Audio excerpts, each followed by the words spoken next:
দেখো সিদ্দিকী, তোমার যদি তুচ্ছকে পছন্দ হয় তবে তুমি সরাসরি হিয়াকে প্রশ্ন করো যে রাজি কিনা। আমার মনে হয় হিয়া রাজি হবে। আর যদি সত্যি হিয়া রাজি হয় তাহলে তো বাবার কিছুই নেই।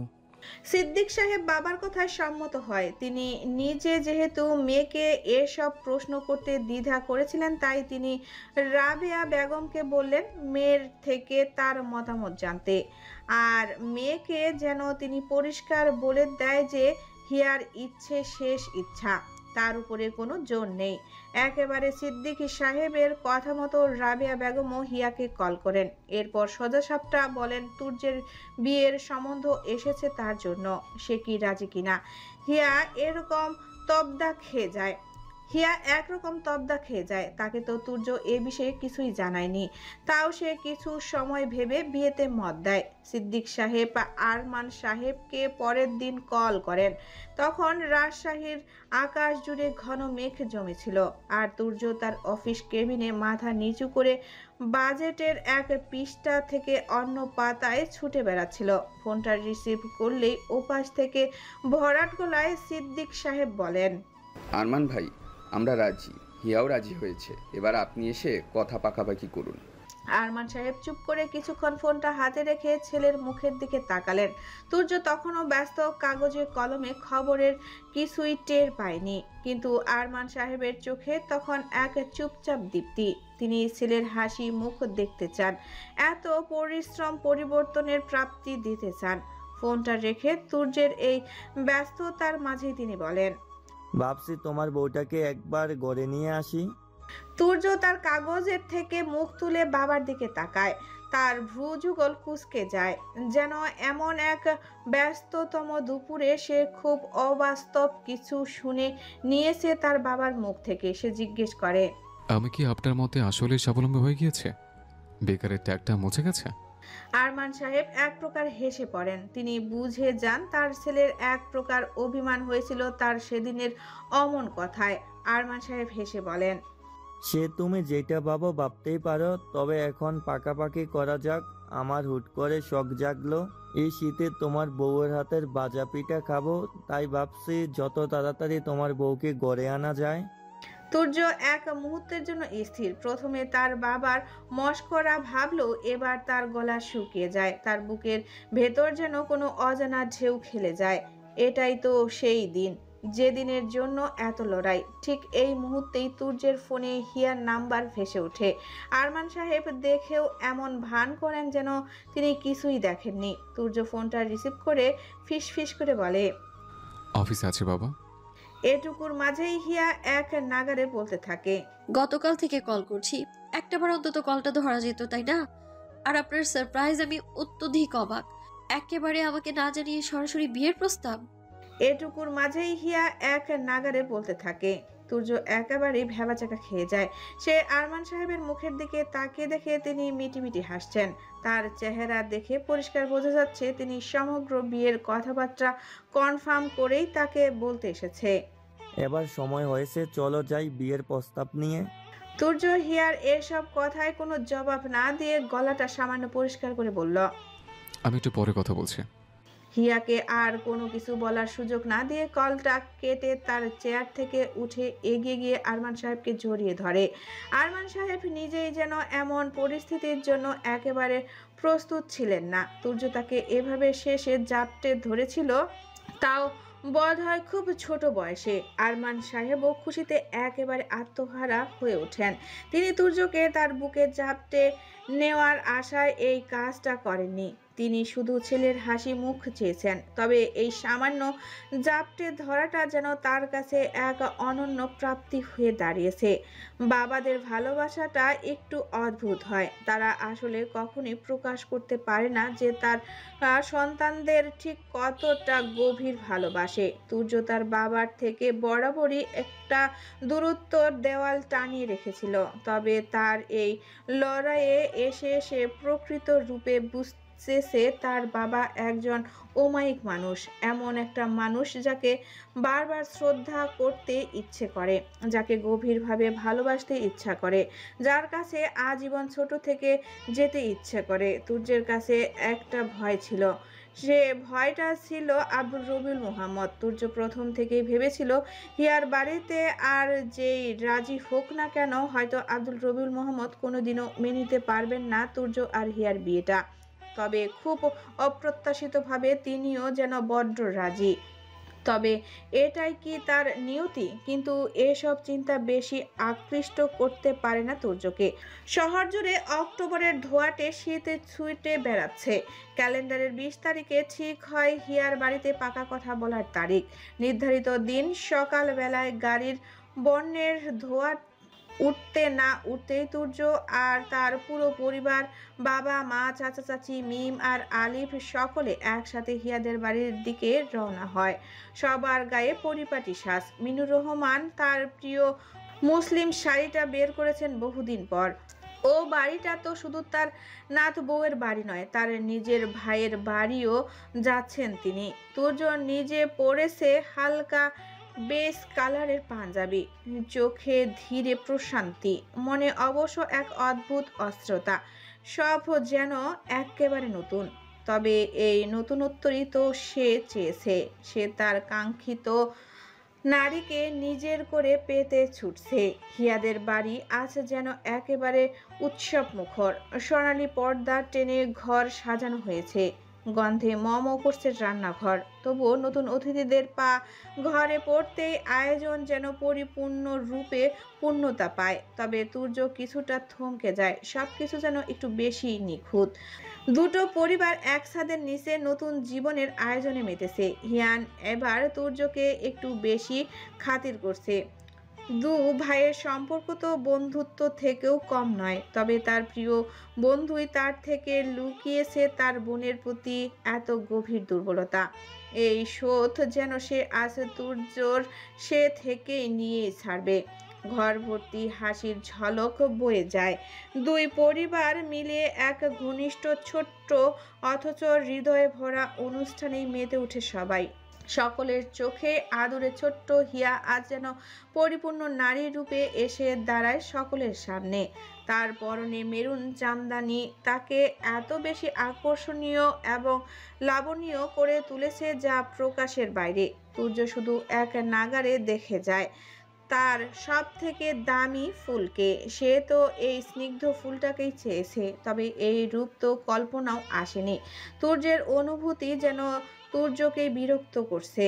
তার এই ব্যক্তিগত নারীটি কি আসলেই এত অপূর্ব সুন্দর, নাকি শুধু তার চোখেই ঘোর লেগে যায়? তুর্য কোনো রকম টেনে টুনে নিজেকে সামলে নেয়, তবে তার চোখ সরছে না হিয়ার দিক থেকে বিন্দুমাত্র। খাওয়া দাওয়ার পরে শুরু হয় আংটি বদলের ছোট্ট আয়োজন। সোনার পাতলা আংটি, তাতে খুব ছোট্ট একটা হিরে বসানো। তুর্য প্রায় 1000 খানেক আংটিকে অবহেলা করে এই আংটিটা খুঁজে এনেছে। তুর্য হিয়াকে আংটিটা পরাতেই হিয়ার চোখে জল টলমল করে ওঠে। তুর্য ধীরে তার চোখের দিকে তাকায়, খুব নিঃশব্দে বলে, চোখের জল যা ফেলার এই বাড়ি থেকে ফেলে নাও। আমি শুধু তোমার নয়, তোমার কাজলের দায়িত্ব নিচ্ছি। অন্তত যতদিন নিঃশ্বাস চলবে ততদিন দুঃখে কাজল ছাড়াবে না। তবে সুখে ছাড়ালে সেটা অন্য বিষয়, সেখানে তুর্য দায়বদ্ধ নয়।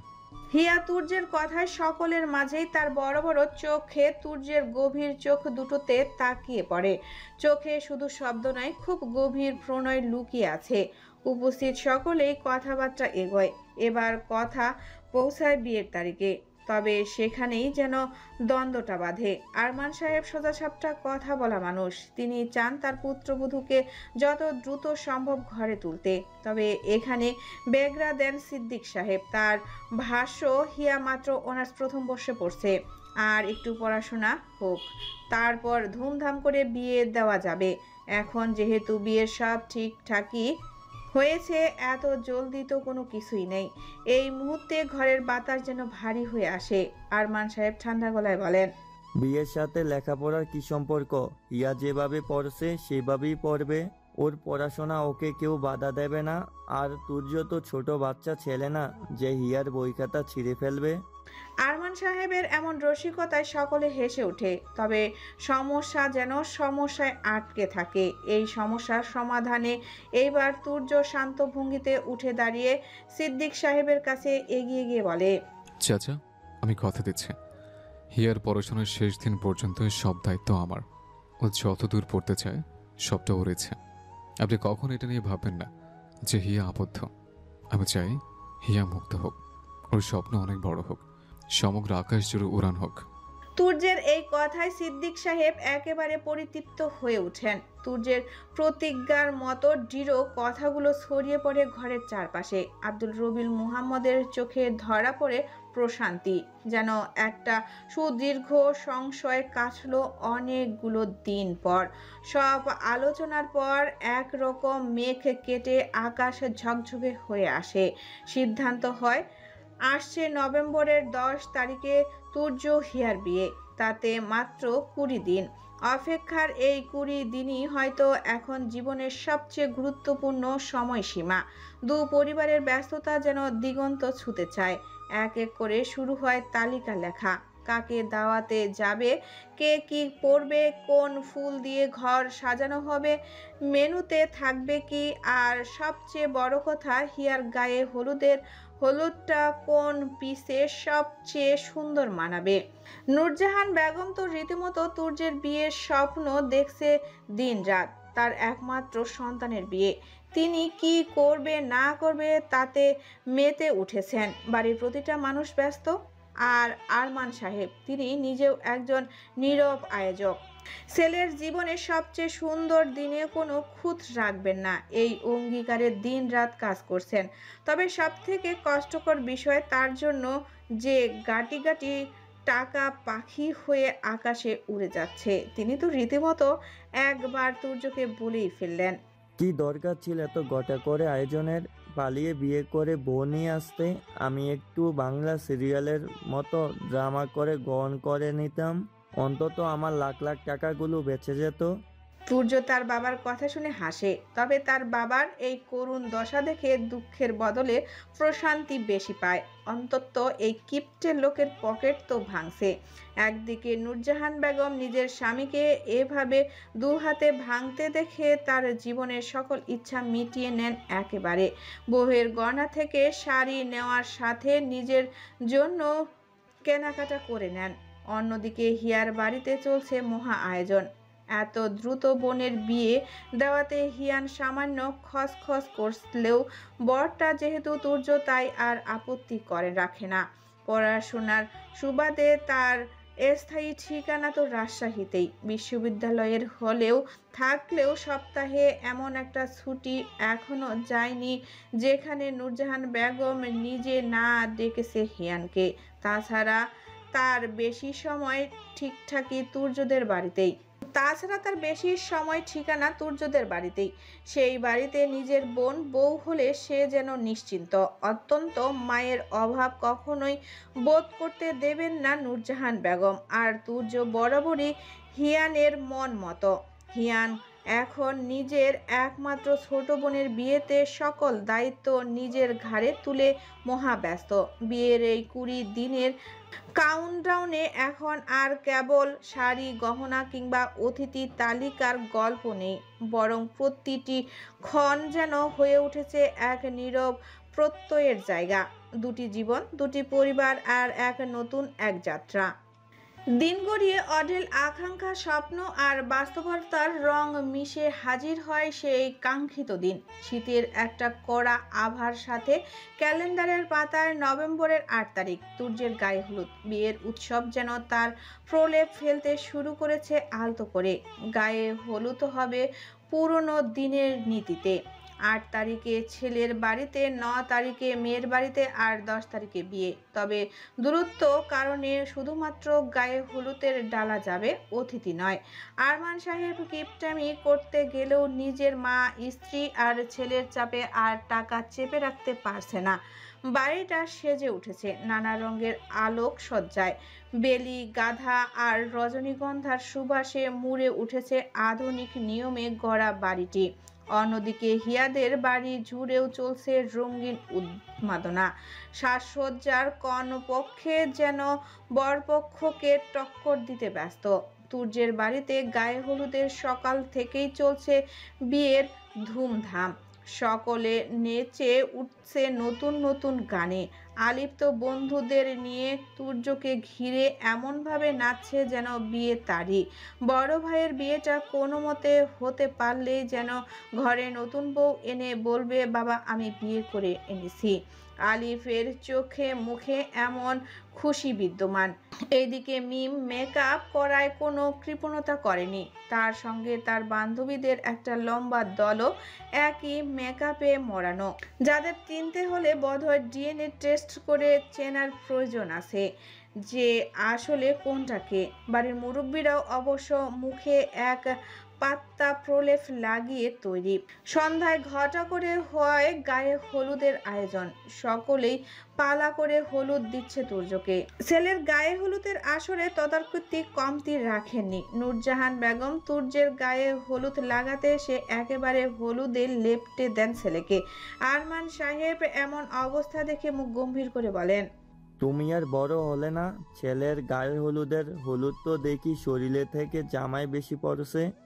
নূরজাহান বেগম ভ্রুকুচকে বলেন, তুমি কি এখানে বসে বসে কাপড় ধোয়ার হুইল পাউডারের হিসাব করছো? কিপটে লোক কোথাকার, ছেলেকে বিয়ে দিচ্ছি, একটু উল্টাপাল্টা না হলে হয় নাকি? সকলে একসাথে হেসে ওঠে। আরমান সাহেব চুপ করে বসে পড়েন। তিনি যেন এত খরচ পাতির মাঝেও পাই পাই বাঁচানোর চেষ্টায় ব্যস্ত। আয়োজন একেবারে ভরপুর, চলে সারা রাত। নাচ গান হই হুল্লোড় পরিপূর্ণ বিয়ের আয়োজন। এদিকে পরের দিন হিয়ার বাড়িতে রঙের ছড়াছড়ি। কাঁচা হলুদের গন্ধ আচ্ছন্ন হয়ে ওঠে আলোকিত সন্ধ্যা। হিয়া খুব গাঢ় মেকআপে মরানো। তার শরীরে শোভা পাচ্ছে কাঁচা সদ্য ফোটা ফুলের অলংকার। এসব অবশ্য তুর্যের পাঠানো গহনা। তার ভাষ্য, সে তার ফুলকে সব ফুলে মোড়া দেখতে চায়। হিয়ার গায়ে আলতো সোনালি রং, ঠোঁটে মৃদু হাসি। সিদ্দিক সাহেব এ নিয়ে 4-5খানা টিস্যুর প্যাকেট শেষ করেছেন গভীর আবেশে। অবশ্য মেয়ের বিয়ে দেওয়া যেমনটা সুখের তেমনটা দুঃখের। বাড়ির ভর্তি এক গাদা মেহমানে টুইটুম্বুর। হিয়া মাত্রই স্টেজে বসেছে, ফটোগ্রাফার ছবি তোলায় ব্যস্ত। ঠিক তখনই হিয়ান ছুটে এসে বলল, চল, একটু জরুরি দরকার, এক্ষুনি নিচে যেতে হবে। হিয়ার ভ্রু কুঁচকে যায়। সে জিজ্ঞেস করল, নিচে এই সময় কিছু কি হয়েছে? হিয়ার পাশে বসা পিউ কৌতূহলে জিজ্ঞেস করল, কি হয়েছে হিয়ান ভাই? হিয়ান রহস্যময় হাসিতে বলে, পিউ, এখনো তোর বোঝার বয়স হয়নি। পিউ, এখনো তোর বোঝার বয়স হয়নি। হিয়া, একটা কথাও বাড়াবি না, চুপচাপ চল। কোনো কিছু বুঝে ওঠার আগে হিয়াকে টেনে অনুষ্ঠান থেকে একটু দূরে এনে ছাদ ঘরের সিঁড়ি বেয়ে নিচে নামিয়ে আনে হিয়ান। হিয়ার গায়ে তখনও কাঁচা হলুদ আর চন্দনের সুবাস। নিচে নামতেই হিয়াকে এক মুহূর্তে থমকে দেয় সেই দৃশ্য। সাদা পাঞ্জাবি পরে, মুখে কালো মাস্ক। বাড়ির বাইরে এক কোণে দাঁড়িয়ে আছে তুর্য। তার চোখে ঝরছে এমন এক অপলক চাহনি। হিয়ান হিয়াকে রেখে সেখান থেকে সরে যায়। হিয়া বড় বড় চোখে তুর্যকে অপলক দেখে বলে ওঠে, আপনি আপনি এখানে? তুর্য মাস্ক সরিয়ে এক মিষ্টি হাসি দিয়ে সামনে এগিয়ে আসে। কোনো কথা না বলে হিয়ার গালে এক কোণে আলতো করে ছোঁয়ায় একটুখানি হলুদ। তারপর একদম মৃদু গলায় বলে, আমার বউকে আমি ছাড়া সারা দুনিয়া হলুদ লাগাবে, এটা তো আমার সহ্য হয় না। তাই ভাবলাম সবার আগে এই দাগটা আমার থাক। হিয়ার মুখে তখন অদ্ভুত বিস্ময় আর স্নিগ্ধ প্রশান্তির মিশেল। সে লজ্জায় জড়ানো গলায় বলে, আপনি আসলেই পাগল, শুধু হলুদ লাগাতে রাজশাহী থেকে ফরিদপুর চলে এসেছেন? তুর্য হেসে বলে, যেভাবে বলছিস যেন মঙ্গল গ্রহ থেকে এসছিস। দূর তো কোনো ব্যাপার না। আমার বউ আমার কাছে পৃথিবীর সবচেয়ে ইম্পর্ট্যান্ট এখন। চুপ করে দাঁড়িয়ে থাক। হিয়া চুপ করে শুধু তাকিয়ে দেখতে থাকে তুর্যকে। তুর্য খুব কোমল ভঙ্গিতে কিছু দোয়া পড়ে 3বার ফু দেয় হিয়ার কপালে। এরপর বলে, কারণ নজর যেন না লাগে, তাই ছেড়ে দিলাম। এই তো শেষবার লুকিয়ে হলুদ লাগানো। কাল একেবারে তোকে নিতে আসছে ইনশাল্লাহ। আমার জন্য তৈরি থাকে শিয়া। হিয়ার ঠোঁটে কাঁপা কাঁপা হাসি, চোখ টলমলে জল। সে কিছু বলতে যায়, কিন্তু তুর্য এরই মধ্যে আবার মুখে মাস্ক তুলে পেছনে ফিরে হাঁটতে শুরু করে। কোনো নাটক নেই, কোনো অতিরিক্ত আবেগের বাহুল্য নয়, শুধু একটি নিঃশব্দ ভালোবাসা যার রং একটুখানি হলুদ আর গভীর নীরবতা। তুর্য চলে যায়, হিয়ার চোখে রেখে যায় এক অনিচ্ছাকৃত প্রতিজ্ঞা। কাল থেকে তোমার হাতটা আমি আর কখনো ছাড়বো না। হিয়ান সাথে সাথেই বেরিয়ে আসে। হিয়ানকে প্রশ্ন করে। ভাই উনি কি এখনই আবার রাজশাহীতে চলে যাবে? হিয়ান হেসে বলে, তোর যে একটা সাইকো, ওর কথা বাদ দে, তুই তোর হলুদ এনজয় কর। হিয়া আর কথা বাড়ায় না, হলুদের স্টেজে বসে। পালাকর্মে চলতে থাকে হলুদের অনুষ্ঠান, হই হুল্লোড় মিলিয়ে পরিপূর্ণ আয়োজন। তবে সময় যে পাগলা ঘোড়া, ছুটে ছুটে নিয়েই আসে সেই প্রতীক্ষিত দিন 10 নভেম্বর। আজ সূর্য একটু ধীরে সুস্থে উদিত হয়েছে, আলোটাও একটু বেশি কোমল, আকাশের রঙও বোধহয় অন্যরকম। আকাশটা একটা আবছা লালচে আভা মেখে যেন জানিয়ে দিচ্ছে এই দিনটি আর 5টা সাধারণ দিনের মতো নয়। আজ তুর্য আর হিয়ার বিয়ে। হিয়ার হাতে মেহেদির গাঢ় রঙে তুর্যের নাম জমে উঠেছে। অপেক্ষা শুধু এই নামের বৈধতা। ফরিদপুরের অভিজাত ও কমিউনিটি সেন্টারে আজ যেন রূপকথার রাজপ্রাসাদ। দরজার মাথায় ঝুলছে সোনালি লাল ফুলের মালা, ঝাড়বাতিতে জ্বলছে মৃদু আলো, যার প্রতিফলনে প্রতিটা ফুল যেন প্রাণ পাচ্ছে। চারিদিকে সাজানো রজনীগন্ধা, অর্কিড আর লাল গোলাপের শান্ত মিশেল, ঠিক যেন কোনো রাজকন্যার আগমনের অপেক্ষায় প্রতিটি দেওয়াল সেজে উঠেছে। ফুলের সুবাসে হলটা যেন এক ঘোরলাগা মায়াবী বাগান। মাঝখানে বিয়ের মঞ্চটা, গাজর রাঙা কাপড়ের মতো পেছনে ফিনফিনে ঝাড়ের মতো ঝুলছে রূপালী পর্দা। ঠিক মাঝখানে রাখা হয়েছে রাজ সিংহাসনের মতো দুটো চেয়ার। তাছাড়া এক পাশে আলাদা করে ফুলের পর্দা দিয়ে আড়াল করা দুটো আসনও সাজানো হয়েছে গুছিয়ে। তুর্য আজ নিজেকে সাজিয়েছে সাদা ও সোনালি বর্ডারের শেরওয়ানিতে, মাথায় রাজকীয় পাগড়ি, গলায় তাজা গোলাপের মালা। কিন্তু এসবের চেয়ে চোখে মুখে যে জ্যোতি সেটা অন্য কিছু। তবে আজকে তুর্য একটু কাঁপছে। এক একটা মিনিট তার কাছে যেন এক একটা যুগ। তার হাতের তালু ঘামছে, বুকের ভেতরটা একটা ব্যাকুলতায় ছটফট করছে। ঘড়ির সময় ঠিক দুপুর 2টার, ঘরে যেতেই সে তার বউ নিতে পৌঁছে যায় বরযাত্রী সমেত। ফটোগ্রাফার সাহেব একেবারে বিরক্ত করে তোলে তুর্যকে ছবি তুলতে তুলতে। সকলেই উপস্থিত, তবে বউ এখনো এসে পৌঁছায়নি। তুর্য এতে একটু বিরক্ত নয়, সে বরং আজ তার নববধূর জন্য অপেক্ষা করতে চায়। কিন্তু এই অপেক্ষা দীর্ঘ হয় না, একেবারে হুট করে গেট খুলে যায় আর তার মধ্য দিয়ে ধীরে ধীরে হাঁটতে হাঁটতে ঢোকে হিয়া। তাকে দেখে এক মুহূর্তের জন্য যেন সময় থেমে যায় তুর্যের। লাল টুকটুকে বেনারসির আঁচলে যেন জ্যোৎস্নার লেগে আছে। খোপায় গোজা বেলির মালা থেকে ছড়িয়ে পড়ছে নেশাগ্রন্ধ ঘ্রাণ। হাত ভর্তি গাঢ় মেহেদি একাংশ লুকিয়ে রেখেছে অসংখ্য চুড়ি, কপালে টিকলি, নাকে ঝুলছে সোনার নথ, আর চোখে এই কাজল ভর্তি মায়াবী চোখ যেন এক সমুদ্র। তুর্যর চোখ স্থির, বুকের ভেতরটা ধক করে ওঠে। তুর্য হিয়ার এই রূপ সম্পর্কে কল্পনা করেনি। হিয়াকে বউ বেশে কল্পনা করে তুর্য যে ছবি মস্তিষ্কে এঁকেছিল, সেই রূপ যেন আজকের রূপের কাছে তুচ্ছ। তুর্য অস্পষ্ট আউড়ে নেয়, তুমি আমার স্বপ্ন থেকেও সুন্দর, আমার স্বপ্ন পুতুল। হিয়া একেবারে কাছে এসে চোখ তুলে তাকায় তুর্যের দিকে। সেই এক ঝলকেই তুর্যের হৃদয়টা যেন ছড়িয়ে পড়ে তার পায়ের নিচে। এত দীর্ঘ জমে থাকা ভালোবাসা, পাগলামি, অধীরতা সব কিছু মিলে মিশে তার চোখে একটাই কথা বলে, তুই আমার, আজ থেকে শুধু আমার। তুর্যের এই অনুভূতিতে আবারও এসে ফোরন কাটে ফটোগ্রাফার সাহেব। তার এক প্রকার জোরপূর্বক অত্যাচারের পরই বিয়ের মূল পর্ব শুরু হয়। মুখোমুখি ফুলের পর্দার দুপাশে বসানো হয় তুর্য আর হিয়াকে। কাজী সাহেব এসে কাবিননামা পড়েন। তুর্য হিয়ার পাশেই, তাদের মা বাবা আত্মীয় স্বজন সবাই তাকিয়ে আছে। হিয়া এই পর্যায়ে একরকম কাঁপছে। এটা ঠিক ভয় কিনা সেটা হিয়া জানে না, তবে মিম হিয়ার সঙ্গেও ছাড়েনি। শক্ত করে হিয়ার একটা হাত নিজের মুঠোয় রেখেছে। কাজী সাহেব কবুল বলতে বললেই তুর্যের কণ্ঠে ধরা পড়ে উত্তেজনা। সে খুশির সাথে একটানা 3 বার বলে চলে, আলহামদুলিল্লাহ কবুল, আলহামদুলিল্লাহ কবুল, আলহামদুলিল্লাহ কবুল। হিয়া আরেকটু কাঁপে, চোখের টলটলে জল। সামান্য চুপ থেকে নিজের বাবার চোখে তাকায় হিয়া। তিনি চোখে ভরসার ইশারা করতেই হিয়া একে একে 3 বার বলে, কবুল কবুল কবুল। একসাথে উচ্চারিত 3টি শব্দে গাঁথা হয় জীবনের সবচেয়ে মধুর বন্ধন। হল ঘর যেন তখন একজোড়া হৃদয়ের মিলনের পবিত্র সাক্ষী। বিয়ে পড়ানোর পর হিয়াকে তুর্যের পাশে এনে বসানো হয়।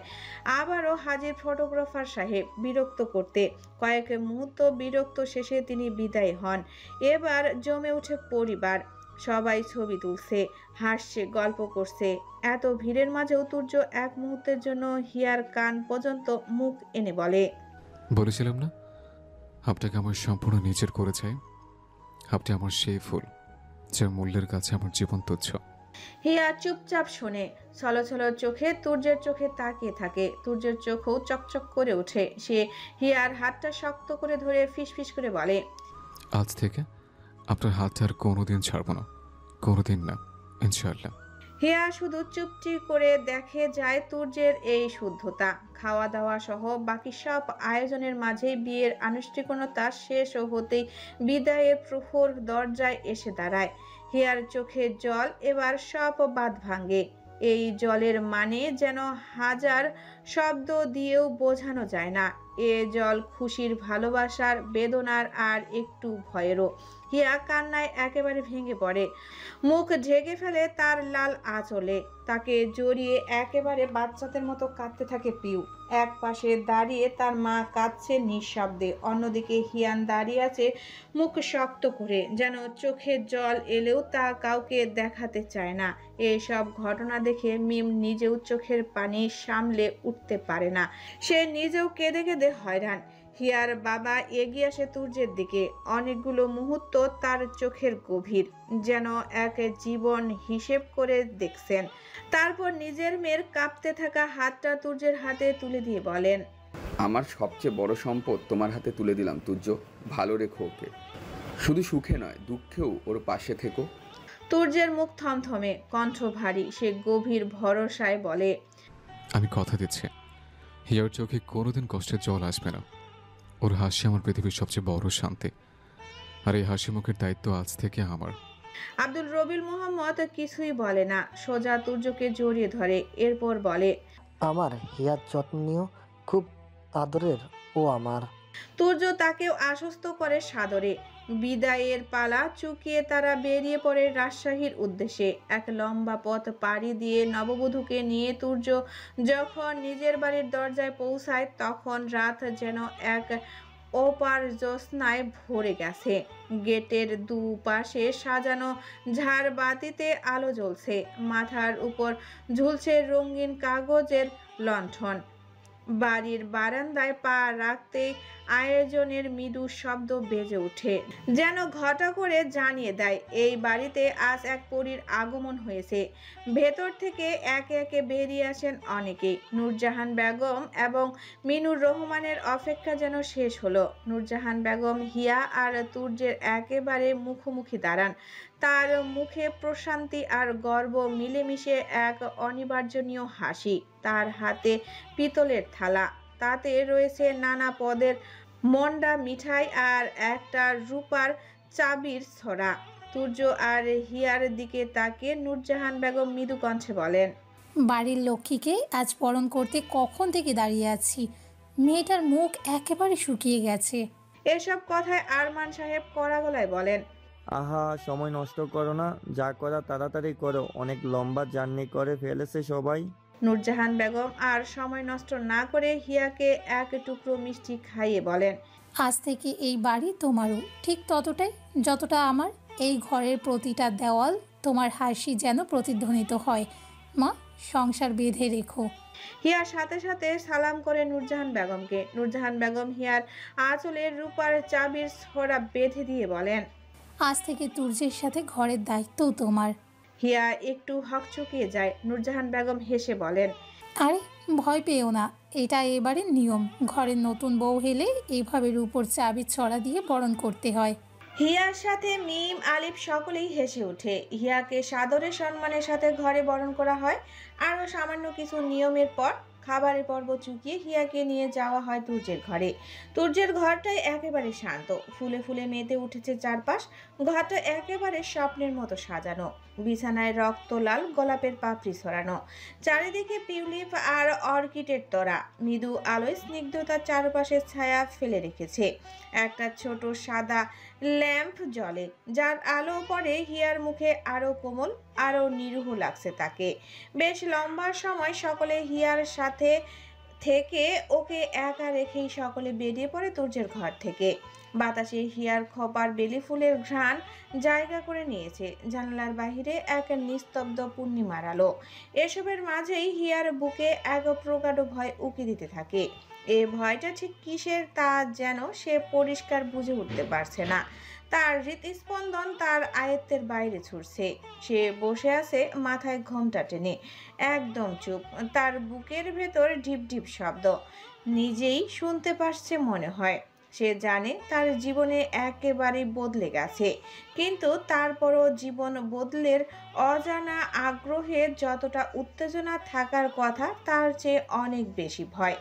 ঠিক তখন দরজাটা নরম শব্দে খোলে। হিয়ার মনে এই তোলপাড়ের অবস্থা আরো বেগতিক হলো তুর্যের প্রবেশে। হিয়া আরেকটু কুঁকড়ে গেল, যেন এবার নিজের অনুভূতিকে সামলে উঠা দেয়। তুর্য ধীরে ধীরে ঘরে ঢোকে। তার চোখ চঞ্চলতা নেই, আছে এক অদ্ভুত প্রশান্তি। যেন এই ঘর, এই বাতাস, এই মেয়েটা সবকিছু শুধু একান্ত তার, ব্যক্তিগত। সে এক পা করে এগিয়ে এসে হিয়ার সামনে বসে, দু হাত বাড়িয়ে আলতোভাবে হিয়ার ঘোমটা সরিয়ে দেয়। হিয়া এক ধাক্কায় যেন বাস্তবতায় ফিরে আসে। তার চোখে এক রাশ অপ্রস্তুতি। সে কাঁপছে, সত্যিকারেই কাঁপছে। তুর্য একটু হেসে ফেলে। সে হেসে বলে, তুই ভয় পাচ্ছিস শিয়া? তুই কি ভাবছিস আমি ঘরে ঢুকে বাংলা সিনেমার ভিলেনদের মতো তোর উপর ঝাঁপিয়ে পড়ে বলবো ভালোবাসা দিবি কিনা বল? হিয়া বাঁকা চোখে তাকায়, ভ্রু কুঁচকে যায় অল্প, কিন্তু ঠোঁটের কোণেও খেলে যায় লাজুক একটা হাসি। তুর্য অবলোক চেয়ে থাকে হিয়ার মুখের দিকে, তারপর একটু দুষ্টু ভঙ্গিতে বলে, আমি যদি তোর কপালে একটা চুমু খাই তুই কি তবে অজ্ঞান হয়ে যাবে? হিয়া একটাও শব্দ করে না, শুধু তাকিয়ে থাকে। চোখে মিশে আছে লজ্জা। তুর্য এবার তার পকেট থেকে ছোট্ট একটা রূপার নূপুর বের করে। সেই নূপুরটা হিয়ার পায়ে নিজ হাতে পরিয়ে দিয়ে বলে, হাতের বিয়ের আংটিটা আর এই নূপুর, এ দুটো কখনোই খুলবি না।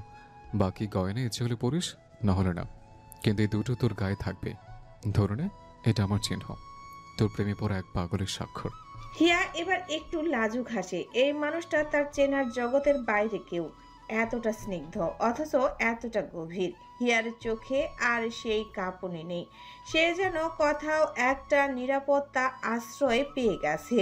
তুর্য এবার আস্তে হিয়ার কপালে একটা চুমু খায়। তার ঠোঁট ছুঁয়ে যায় হিয়ার কপালের ঠিক মাঝখানে।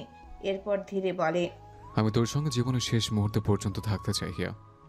তোর আর আমার বিচ্ছেদ যেন শুধু আমার মৃত্যু হয়, আর এই পৃথিবীর কোনো কারণ যেন আমাদের আলাদা করতে না পারে। এটা আল্লাহর কাছে চাহিদা। হিয়া এবার কিছু বলার জন্য ঠোঁট খুলতেই তুর্য আলতো আঙ্গুল রেখে দেয় তার ঠোঁটে। খুব নরম গলায় বলে, হিয়া এক মুহূর্তের জন্য স্তব্ধ, চোখ বড় হয়ে যায় বিস্ময়ে। হিয়ার কাছে মুহূর্তেই তুর্য শুধু স্বামী না, সে যেন এক পুরুষত্বের শ্রেষ্ঠ রূপ হয়ে ওঠে, যে প্রেম, যত্নে, ইবাদতে জীবনের মানে খুঁজে। হিয়া চুপচাপ উঠে যায়। ড্রেসিং টেবিলের টুলে বসে প্রথমে গয়না খুলে রাখে, পরে ধীরে খোঁপায় হাত দিতেই তুর্য চেঁচিয়ে বলে, দাঁড়াও, আমি সাহায্য করছি। হিয়া একেবারে চমকে উঠে তুর্যের চেঁচানোতে।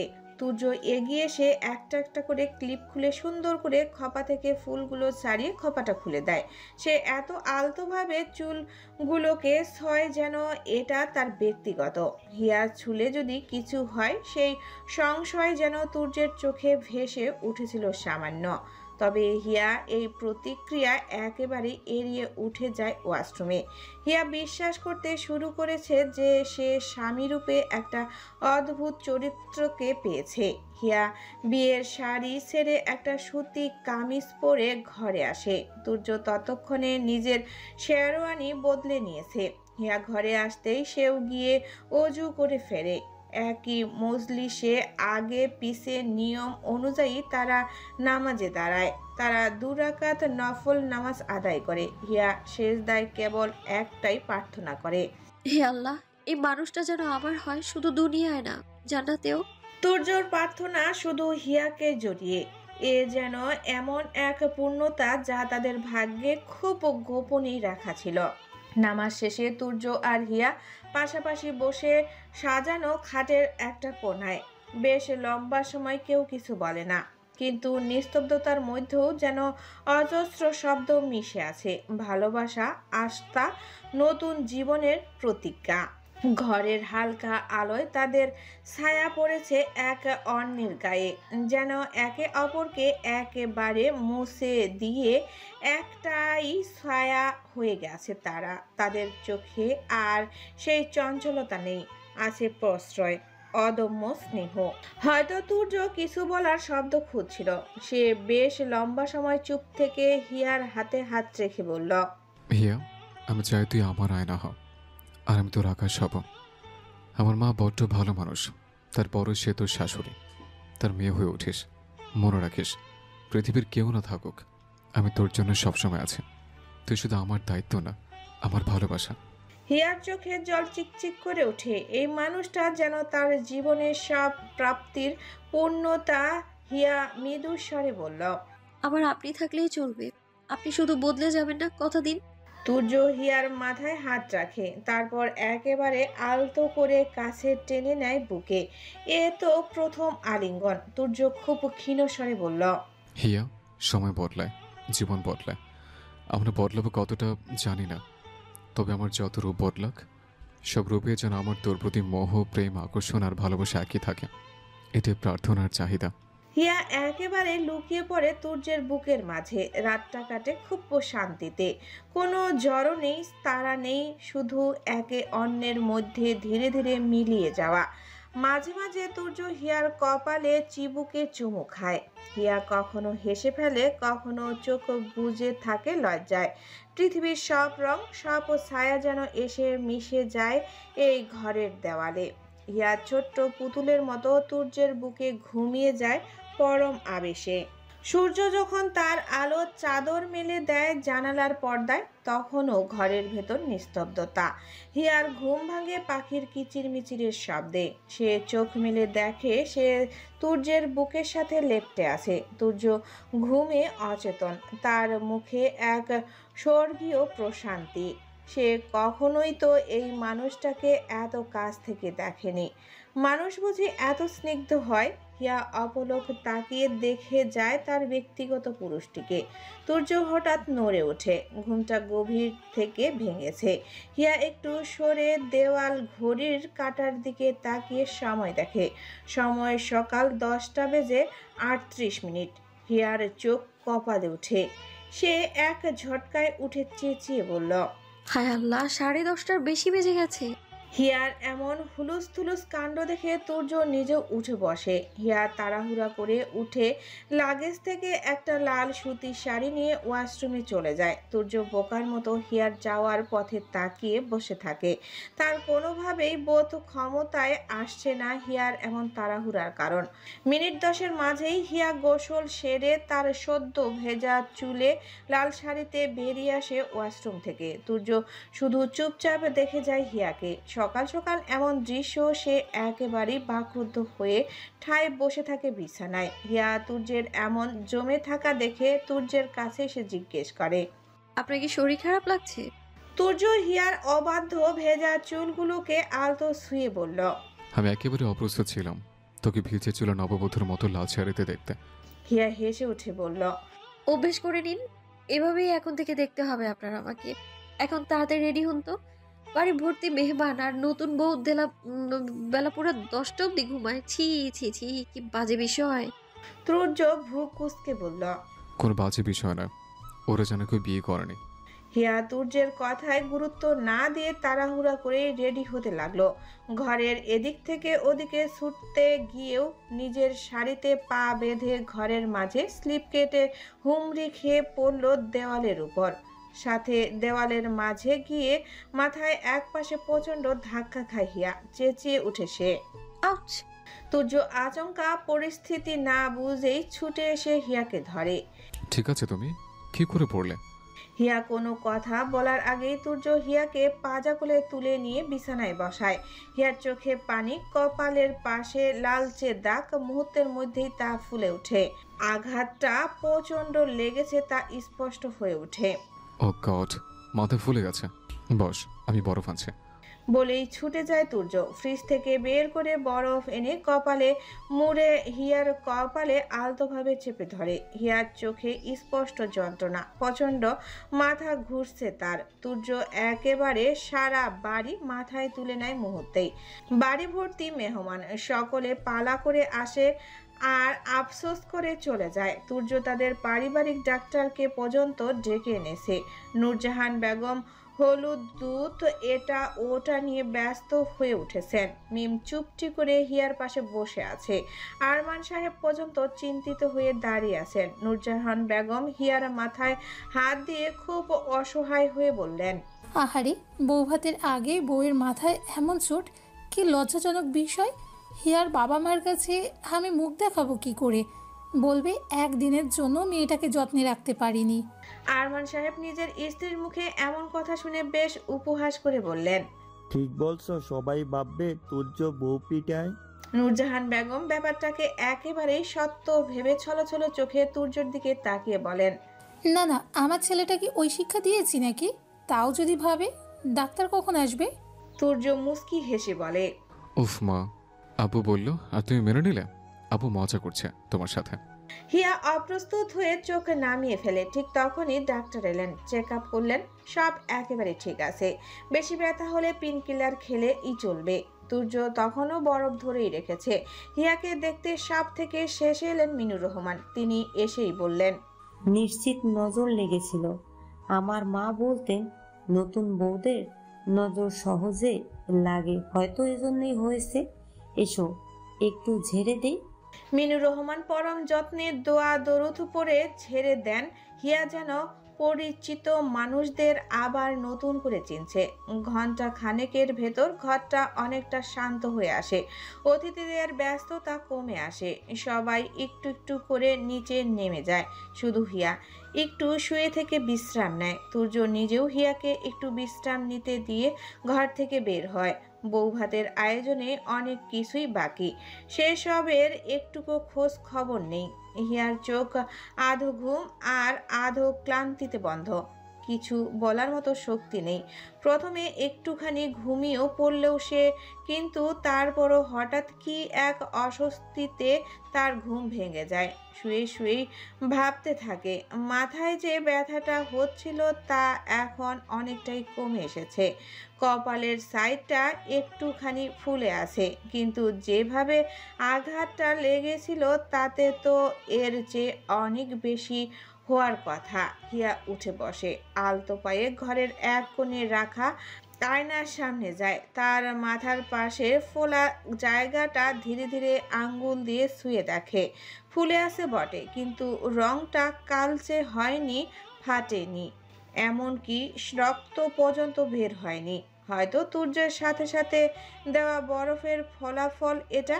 হিয়া একটুখানি দাঁড়িয়ে নিজের প্রতিবিম্বর দিকে তাকিয়ে থাকে। হঠাৎই তার মস্তিষ্কে উকি দেয় তহুরা। হিয়া নিজের মাথায় ভালো করে দেখে জটিল ভাবনায় চলে যায়। তার মাথায় এত জোরে লাগার পরও এই সামান্য ফোলা অংশ, তাহলে তহুরার ঠিক কতটা লেগেছিল যে স্পট ডেট? আব্দুল রবিউল মুহাম্মদের ভাষ্যে দুজনের ঝামেলা হয়। সেই ঝামেলায় আব্দুল রবিউল মুহাম্মদ তহুরাকে ধাক্কা দিয়ে বেরিয়ে যান ঘর থেকে, আর তহুরার মাথা দেওয়ালে লেগে আঘাতে তার মাথা ফেটে যায়, প্রচণ্ড রক্তপাত হয়। এরপর brain haemorrhage, spot dead. Here চোখ ছোট হয়ে আসে। সে এগিয়ে সেই দেওয়ালের কাছে যায় যার উপর সে হুমড়ি খেয়ে পড়েছিল। দেওয়ালটা দিকে এক নজরে তাকে ফিসফিস করে বলে ওঠে, আমার শরীরের সমস্ত ভর সমেত আমি দেয়ালের উপর মুখ থুবড়ে পড়লাম। ঠিক এমন সাউন্ড হলো, এমন ধাক্কা যে মনে হলো মাথা ফেটে যাবে, কিন্তু কিছুই হলো না। এই সামান্য ফুলে গেছে। তাহলে তুহরার সাথে কি সত্যি এমন দুর্ঘটনা ঘটেছিল, নাকি ইচ্ছাকৃত কিছু? হিয়ার চোখের পাতা কাঁপে, গলা শুকিয়ে আসে, মনটা ধীরে ধীরে ভারী হয়ে ওঠে। তার একটা মুহূর্তের জন্য আয়নার সামনে দাঁড়িয়ে নিজেকে খুব ছোট মনে হয়, খুব দুর্বল। তুহরার মৃত্যু একটা দুর্ঘটনা নাকি অপরাধ? একটা তীব্র অস্থিরতা, স্পষ্ট কাঁপুনি হিয়ার বুকের ভেতর চেপে বসে। তবে সে মুখে আনতে পারে না কথাগুলো। তার নিজের মাথায় লাগা আঘাত যেন এক অদ্ভুত প্রশ্নচিহ্ন হয়ে মাথার ভেতর ঘুরে ফিরে আসে। হিয়া ধীরে ধীরে বিছানার দিকে ফিরে আসে। একটু ক্লান্ত লাগে, তবে শুধু শরীর নয়, এবার মনে নতুন একটা দ্বিধার জন্ম নিয়েছে। এটা কি কেবলই কাকতালীয়, নাকি এটা দীর্ঘ সময় পর নতুন করে জেগে ওঠা সত্যের ইঙ্গিত? হিয়া বিষয়টাকে গভীরে চেপে রাখে। এ যেন সঠিক সময় নয়। তার মন এক বিষণ্ণ নিস্তব্ধতায় আসন্ন হয়ে ওঠে।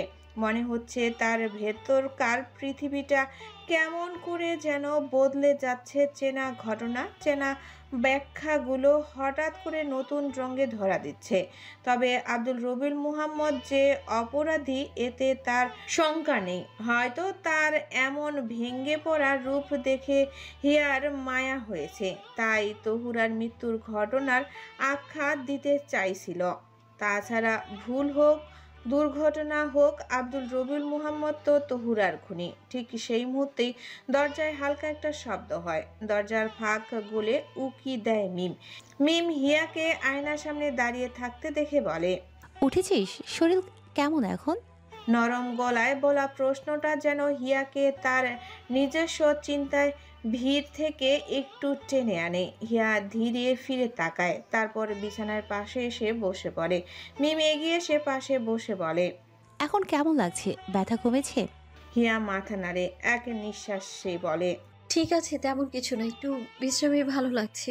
হিয়ার গলায় অদ্ভুত স্বাভাবিকতা, কিন্তু চোখের গভীরে অভ্যন্তরীণীয় ঝড়ের রেশ এখনো দুলছে। তবু নিজের তোলপাড় হওয়া মনস্তটা লুকাতে জানে সে।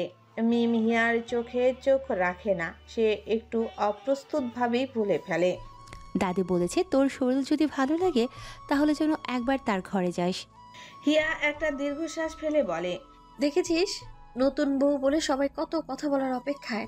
কারোর সাথে একটু কথা বলবো, অতিথিদের সঙ্গে আলাপ করবো, সব ডুবে গেল। আমি মাথায় আঘাত নিয়ে পড়ে আছি ঘরে। মিম একটু হেসে কোমল গলায় বলে, বিপদ কি কেউ নিজে ডেকে আনে রে? যা ঘটে তা তো হঠাৎ করেই ঘটে। তুই এসব নিয়ে ভাবিস না, তোর কিছু হয়নি, সেটাই তো বড় কথা। শরীর ভালো লাগলেই চল দাদির সাথে দেখা করে আয়। হিয়া আর দেরি করে না, দু হাত দিয়ে চুলটা একটু গুছিয়ে নিয়ে উঠে দাঁড়ায়। তার চোখে এখন আর হতাশা নেই, বরং এক অভ্যন্তরীণীয় স্থিরতা, এক দৃঢ়তা যেন জমাট বাঁধছে। হিয়া বলে, এখনই যাই, এখন আমি একেবারে ঠিক আছি, শরীর ভালো লাগছে আমার। মিম একবার হিয়ার মুখের দিকে তাকায়, তারপর নিশ্চিন্তে হাসে। তারপর দুজনেই ঘর থেকে বেরিয়ে পড়ে ধীর পায়ে। বাড়ির করিডোর পেরিয়ে নিচের দিকে যাওয়ার সময় তুর্য একরকম চেঁচিয়ে ওঠে, তুই কেন উঠে এসছিস? ব্যথা কমেছে? তুর্য এগিয়ে আসে তাড়াহুড়া করে।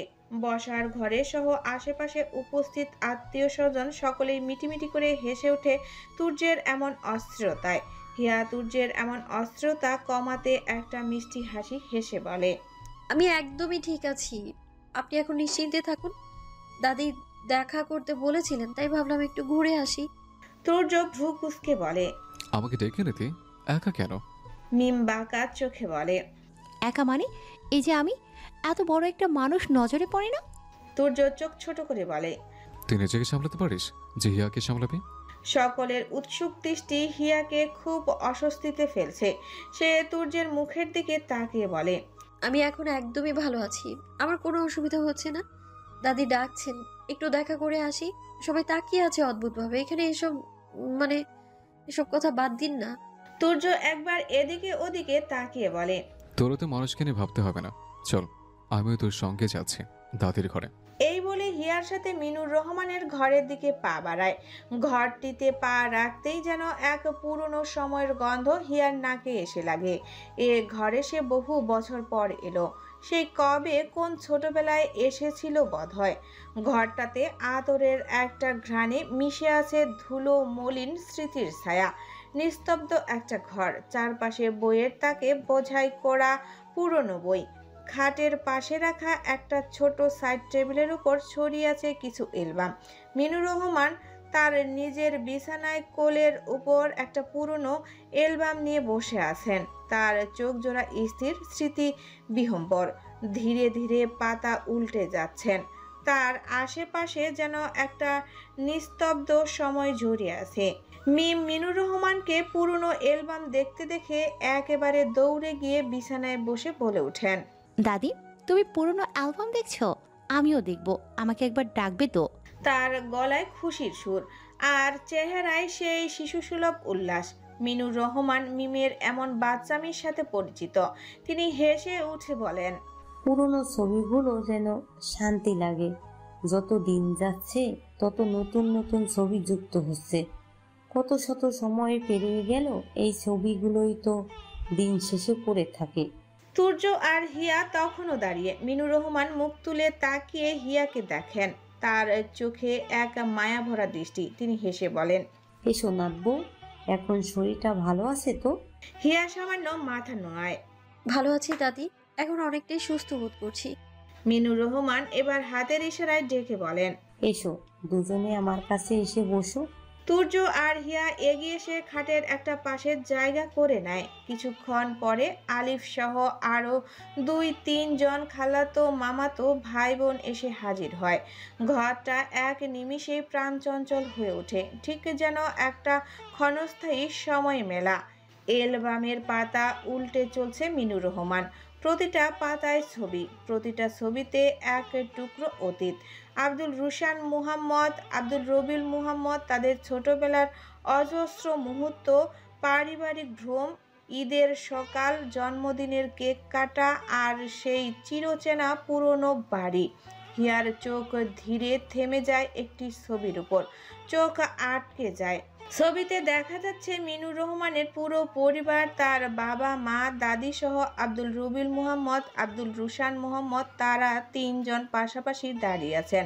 তাদের পেছনে ঝাপসা একতলা বাড়ি, দোতলায় মাথার উপর টিন শেড ছাউনির ছায়া। হিয়া ছবিটার দিকে তাকিয়ে থাকে খানিকক্ষণ চুপচাপ। তারপর মিনুর রহমানকে জিজ্ঞেস করে, এটাই তো পুরান ঢাকার বাড়িটা, তাই না? মিনুর রহমান হালকা হাসেন, স্মৃতিতে ভেসে যেতে যেতে বলেন, হ্যাঁ, ছবিটা বোধ হয় 1970 সালের দিকে তোলা। এখনো কি জীবন্ত হয়ে আছে ছবিটা? হিয়া মিনুর রহমানের কথায় গুরুত্ব না দিয়ে আবার প্রশ্ন করে, তাহলে কি বড় দাদা দোতলার ছাদ করেছিলেন? মিনুর রহমান ছবিতে নিজের হাত বোলাতে বোলাতে বলেন, হ্যাঁ আব্বা, বাড়িটা এই পর্যন্তই করেছিলেন। নতুন তখন উপরের তলায় ঘর তোলা হয়। পরে বড় ভাই 80 দশকের দোতলায় কয়েকটা ঘর বাড়ির ছাদ দেন। এখন যেটা দেখছো তার বেশিরভাগই বড় ভাইয়ের হাতের গড়া। হিয়া আর কিছু বলে না, চুপ করে থাকে। এক অদ্ভুত নিস্তব্ধতা তাকে ঘিরে ধরে। ছবির পেছনের টিন শেডটা যেন কোনো এক চাপা সত্যের প্রতীক হয়ে তার মনে দাগ কাটে। হঠাৎ আলিফ বলে ওঠে, এসব ছবিতে তুহুরা নেই কেন দাদি? ঘরটা খানিকক্ষণ নিস্তব্ধ হয়ে পড়ে। সকলের চোখে একটাই প্রশ্ন। মিনুর রহমান দীর্ঘশ্বাস ফেলে বলেন, ওর খুব একটা শখ ছিল না পরিবারের সব কিছুর মধ্যে থাকতে। আমার দাদিও তেমন পছন্দ করতেন না। তহুরাও একটু আলাদা ধাঁচের মেয়ে ছিল, তাই সকলের সাথে তেমন ছবি নেই। অল্প কিছু ওর নিজের কাছেই ছিল। এক ধরনের অস্বস্তিকর কৌতূহল ভেসে বেড়াতে থাকে হিয়ার চোখে মুখে। মিনুর রহমান তখন অ্যালবামের পেছনের দিকে হাত বুলিয়ে বলেন, আমি সব সময় সব কিছু যত্নে রাখতে ভালোবাসি। কত বছরের পুরনো এসব ছবি, প্রতিটা পাতায় একটা করে গল্প লুকিয়ে আছে। এগুলো দেখলেই মনে হয় চোখ খুলে ফেলেছি অতীতের একটা জানালায়। মিম খিলখিল করে হেসে বলে, জানিস ইয়া, দাদি তো তার পুরনো সময়ের সব চিঠিও যত্ন করে রেখে দিয়েছেন। কাউকে কখনো দেখতে দেন না, আলমারিতে বন্ধ করে রেখেছেন। এই কথাটা হঠাৎই মিনুর রহমান কড়া গলায় বলে ওঠে। তুই তুকারি করছিস কেন হিয়া? এখন তোর বড় ভাইয়ের বউ তোর ভাবি, অন্তত সবার সামনে তাকে সম্মান দিয়ে ভাবি বলে ডাকবি। মিম হঠাৎ থতমত খেয়ে যায়। ও মানে হ্যাঁ দাদি, ভাবিই বলবো। ঘর জুড়ে এক মুহূর্তেই নিস্তব্ধ হাসি ছড়িয়ে পড়ে। তুর্য মুস্কি হেসে হিয়ার দিকে তাকায়। হিয়াও সামান্য হেসে মাথা নিচু করে, কিন্তু তার মনের ভেতর আবার জটলা পেকেছে নতুন প্রশ্ন। তুর্য কিছু একটা আঁচ করতে পেরেছে, তবে প্রকাশ করে না। দুপুরের আলো ছড়িয়ে পড়েছে রোদের মতো, যেন এক অনামত উষ্ণতা সবার ভেতর ছুঁয়ে যাচ্ছে। হঠাৎই মিনুর রহমান খাট থেকে একটু উঠে খাটের পাশে থাকা কাছের আলমারিটার দিকে এগিয়ে যান। তার হাতে সময়ের ভার, চোখে এক অদ্ভুত স্থিরতা। চাবির গোছা ঘুরিয়ে আলমারির নিচে কপাটটা খুলেন তিনি। সেখানে ছিল একটা নীলচে কাপড়ে মোড়া ছোট্ট বাক্স। বাক্সটা বের করে ধীরে ধীরে খুলেন। ভেতরে একটা মোটা ভারী পুরনো ধাঁচের বালা, নকশা কাটার কাজ, মাঝখানে ছোট্ট একটা পান্না বসানো। তিনি বাক্সটা হিয়ার দিকে বাড়িয়ে দিয়ে বলেন, এটা আজ থেকে তোর। এই বালাটা আমি আমার শাশুড়ির কাছ থেকে পেয়েছিলাম বিয়ের পর। সবাই বালাটা দেখে চমকে যায়। আজকাল এমন নিখুঁত কাজ তেমন দেখা যায় না। হিয়া বাক্সটা হাতে নিয়ে অবাক দৃষ্টিতে তাকিয়ে থাকে। অদ্ভুত একটা ওজন। মিনুর রহমান হিয়ার দু হাতে পরম যত্নে বালা দুটো পরিয়ে দেন। মিম নিজের চোখগুলো বড় বড় করে বলে, দাদি, তোমার আরেকটা বালা আছে না? আমি কিন্তু সেটা জানি। ওটা কিন্তু আমাকে দেবে, আলিফের বউয়ের জন্য রেখে দিও না। আলিফ মুখ ভেঙচি কেটে বলে, না না দাদি, ওটা আমার বউয়ের। বাড়ির দুই বউ তোমার দুটো বালা পরে ঘুরে বেড়াবে, কি ভালো লাগবে দেখতে। আর আপু পরের বাড়ি চলে যাবে, ওকে দিলে বালাও পরের বাড়ি চলে যাবে। মিনুর রহমান এই দু ভাই বোনের ঝগড়া দেখে নিজের মাথায় নিজেই হাত রাখেন। তারপর বলেন, তোরা দুটোই খুব নির্লজ্জ হয়েছিস। খুব বিয়ে করার শখ জেগেছে না তোদের? মিম আর আলিফ দুজনেই একেবারে চুপ হয়ে যায়। একটু পরে ফিসফিস করে হিয়ার কানের কাছে গিয়ে বলে, ভাবি তুমি দেখে নিও, ওই বালাটা আমার বউয়েরই হবে। হিয়া হেসে ওঠে, তবে তার মনে যেন একটা কাটা বিঁধে আছে, যা হিয়াকে লাগাতার বিরক্ত করছে। সবাই ধীরে ধীরে একে একে মিনুর রহমানের ঘর থেকে বেরিয়ে যায়। তুর্য আর হিয়াও নিজেদের ঘরে ফিরে আসে। দরজা লাগিয়ে তুর্য সোজা হিয়ার মুখের দিকে তাকায়, তারপর জিজ্ঞেস করে, কিছু কি হয়েছে তোর? হিয়া ধীরে শ্বাস নিয়ে বলে, কিছু জায়গায় নতুন করে খটকা লাগছে। আসলে সকালে যখন মাথাটায় লাগলো তখন থেকেই খটকাটা শুরু। তুর্য কপাল কুঁচকে তাকায়, কিন্তু কিছু বলার আগেই নিচ থেকে তাড়াহুড়া করে আলিফের গলা ভেসে আসে, তুর্য ভাই একটু নিচে আসেন তো, একজন লোক আপনাকে খুঁজছে। তুর্য দাঁত চেপে বলে, আবার কে এলো? হিয়া বস, আমি একটু দেখে আসি। তুই চিন্তা করিস না, পরে এসে কথা বলে। তুর্য বেরিয়ে যায়। হিয়া ধীরে বিছানায় বসে পড়ে। আগামীকাল বৌভাতের অনুষ্ঠান, সেটার আয়োজনে এখনো বাড়িটা মেতে আছে। কানায় কানায় টুইটুম্বুর মেহমান। হিয়ার মাথার আঘাত লাগার কারণে সবাই তাকে বিশ্রামের সুযোগ দিচ্ছে, তবে হিয়ার মস্তিষ্ক হিয়াকে বারংবার বিরক্ত করে চলছে নতুন অগণিত প্রশ্নে। আঘাতটা যেন জরুরি ছিল। হঠাৎ হিয়া উঠে দাঁড়ায়, চোখে স্থির এক নিস্তব্ধতা, যেন ফোনটা তুলে তার দাদা আব্দুল রবিউল মোহাম্মদকে কল করে। ফোনটা একবার রিং হতেই ওপাশ থেকে পরিচিত কণ্ঠ ভেসে এলো, হিয়া, কেমন আছিস? সেই কণ্ঠে অদ্ভুত এক নরমতা ছিল, যা বহুদিন ধরে নিঃশব্দে রেখেছিল হিয়া। হিয়া এক মুহূর্তের দম নিয়ে বলল, ভালো আছি দাদা ভাই, আপনি কেমন আছেন? আব্দুল রবিউল মুহাম্মদ খুশি হয়ে বলেন, এই তো হিয়া, আলহামদুলিল্লাহ ভালো আছি। এতদিন পর যে তুই আমার সাথে কথা বলছিস, এতে আরো ভালো হয়ে গেছি। হিয়া একটুকু সময় নষ্ট না করে সরাসরি বলল, দাদা ভাই, আজ আমি আপনার কাছে কিছু প্রশ্নের উত্তর চাই, একেবারে সত্যি উত্তর, প্লিজ আমায় না করবেন না। ওপাশটা এক মুহূর্তেই থেমে গেল, যেন তিনি নিঃশ্বাস আটকে রেখেছেন। হয়তো তিনি যে কোনো প্রশ্নের সম্মুখীন হবার প্রস্তুতি নিলেন। কিছু সময় পর আব্দুল রবিউল মুহাম্মদের গম্ভীর গলা শোনা গেল, কি জানতে চাস বল। হিয়া গলার স্বর নিচু করল, যেন কথাগুলো বাড়ির দেওয়ালেও না শুনে। সে বলল, প্রকৃতির ডায়েরি সম্পর্কে দাদি মানে মিনু দাদিকে কিছুই জানতেন না? বড় দাদার কাছে তিনি সম্পূর্ণ অস্বীকার করেছিলেন ডায়েরি সম্পর্কে। আব্দুল রবিউল মুহাম্মদ কিছুটা দ্বিধার সঙ্গে বললেন, আমার জানা মতে না, মিনু জানতো না এই বিষয়ে, বা পত্রিকা আপার বিষয়ে কারো পক্ষে কোনো কথা বলতে শুনিনি।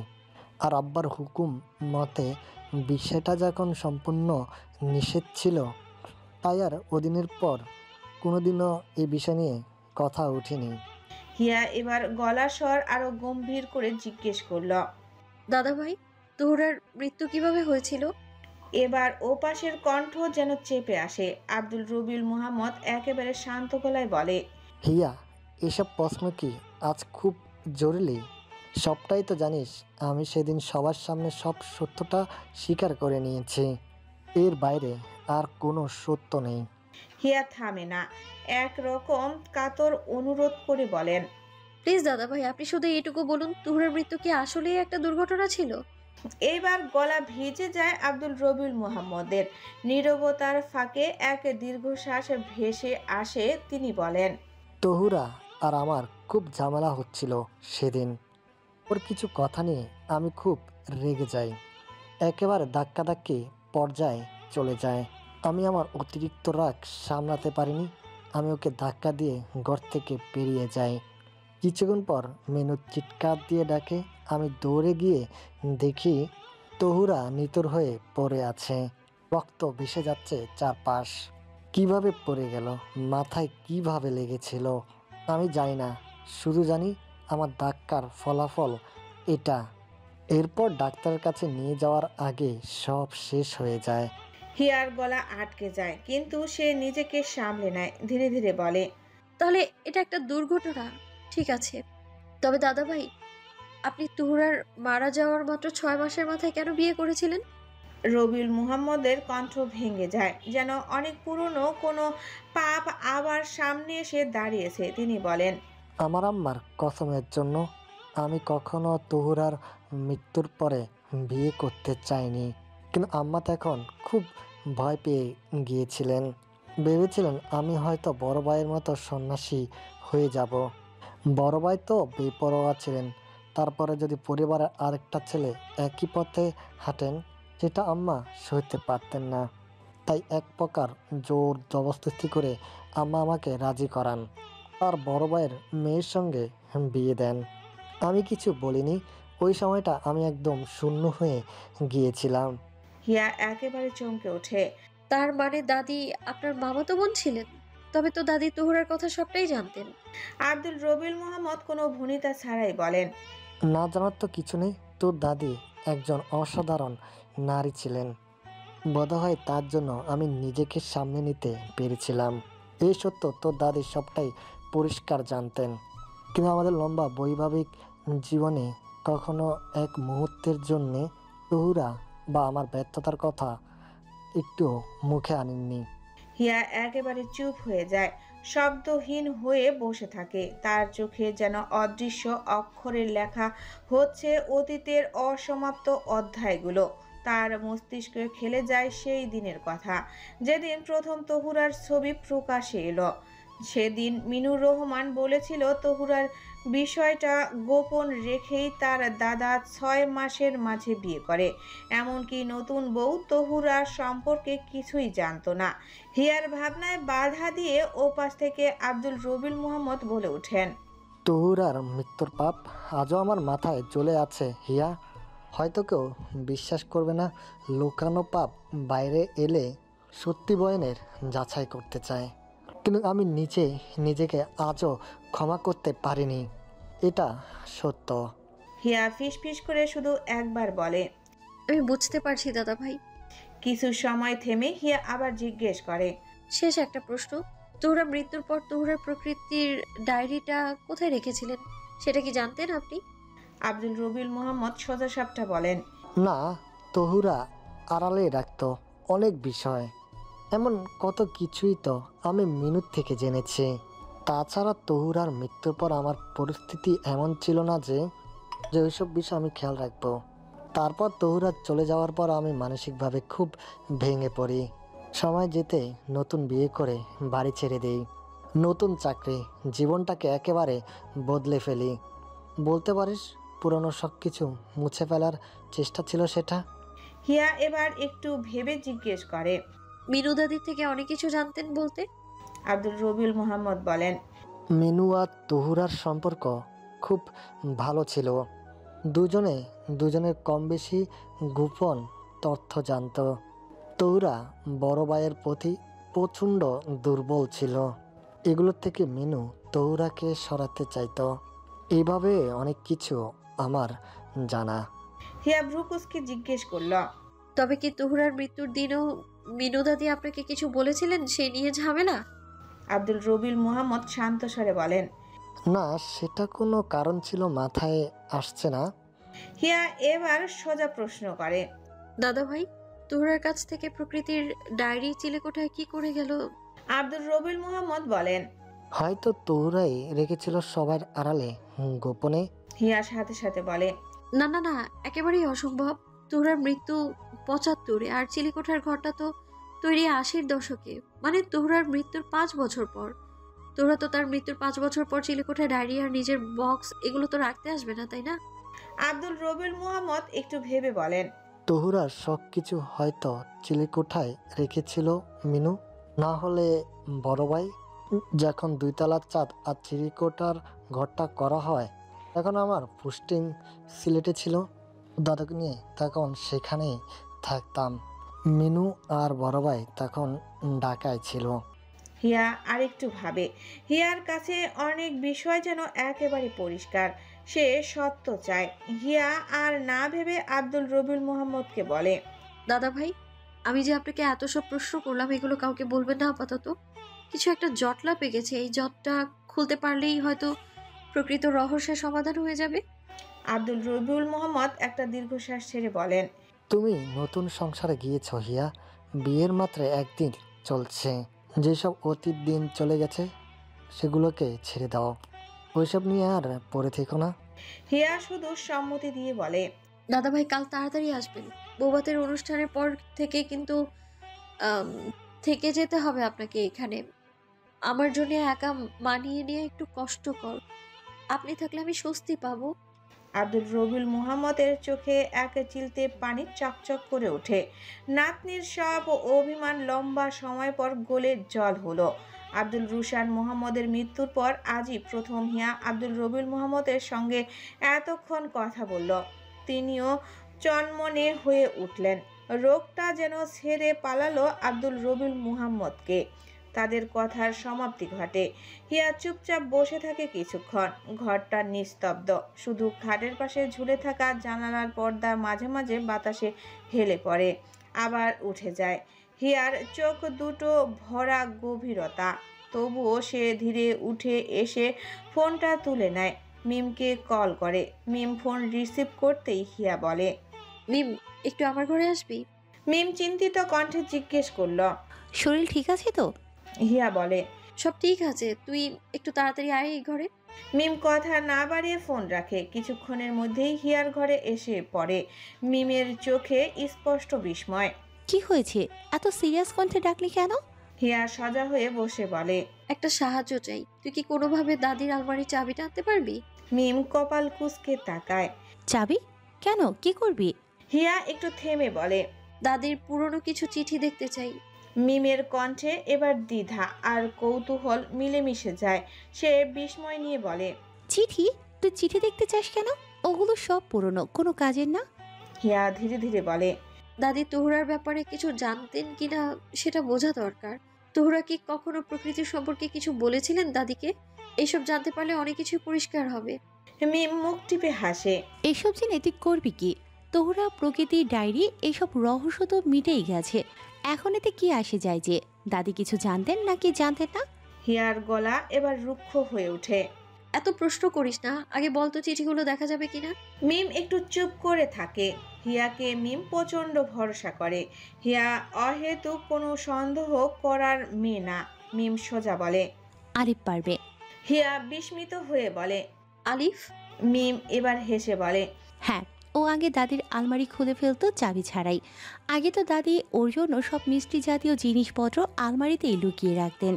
আলিফের তো জন্মগত ডায়াবেটিক্স। সেই ছোটবেলা থেকেই ওর চিনি জাতীয় কিছু খাওয়া নিষেধ ছিল।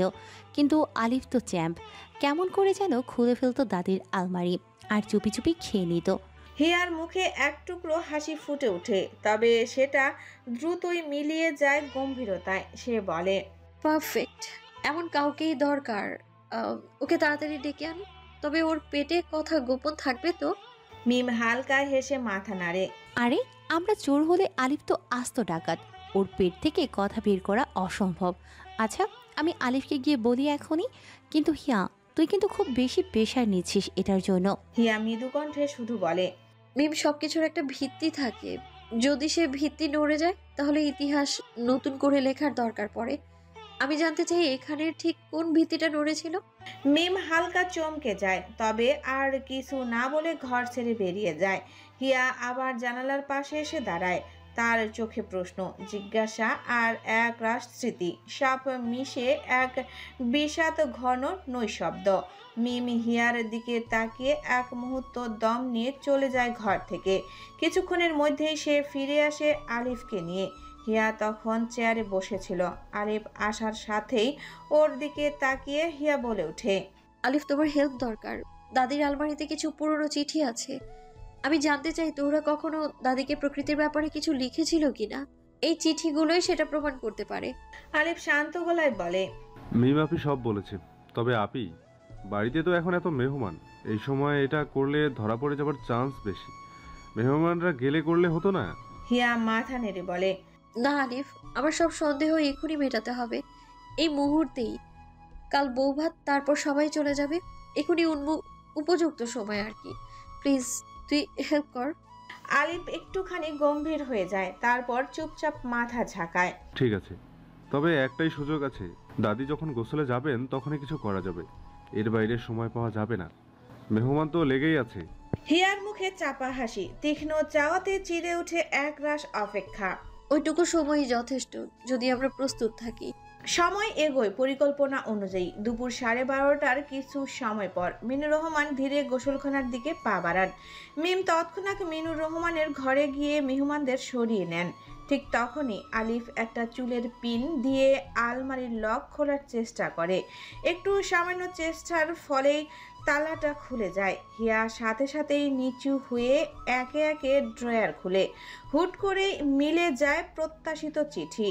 প্রথমে দেখা যায় কিছু হলুদ হয়ে যাওয়া অজস্র চিঠি, কত হাতের লেখা, কতটা না বলা গল্প যেন জমে থাকে সেখানে। চিঠির সংখ্যা অসংখ্য।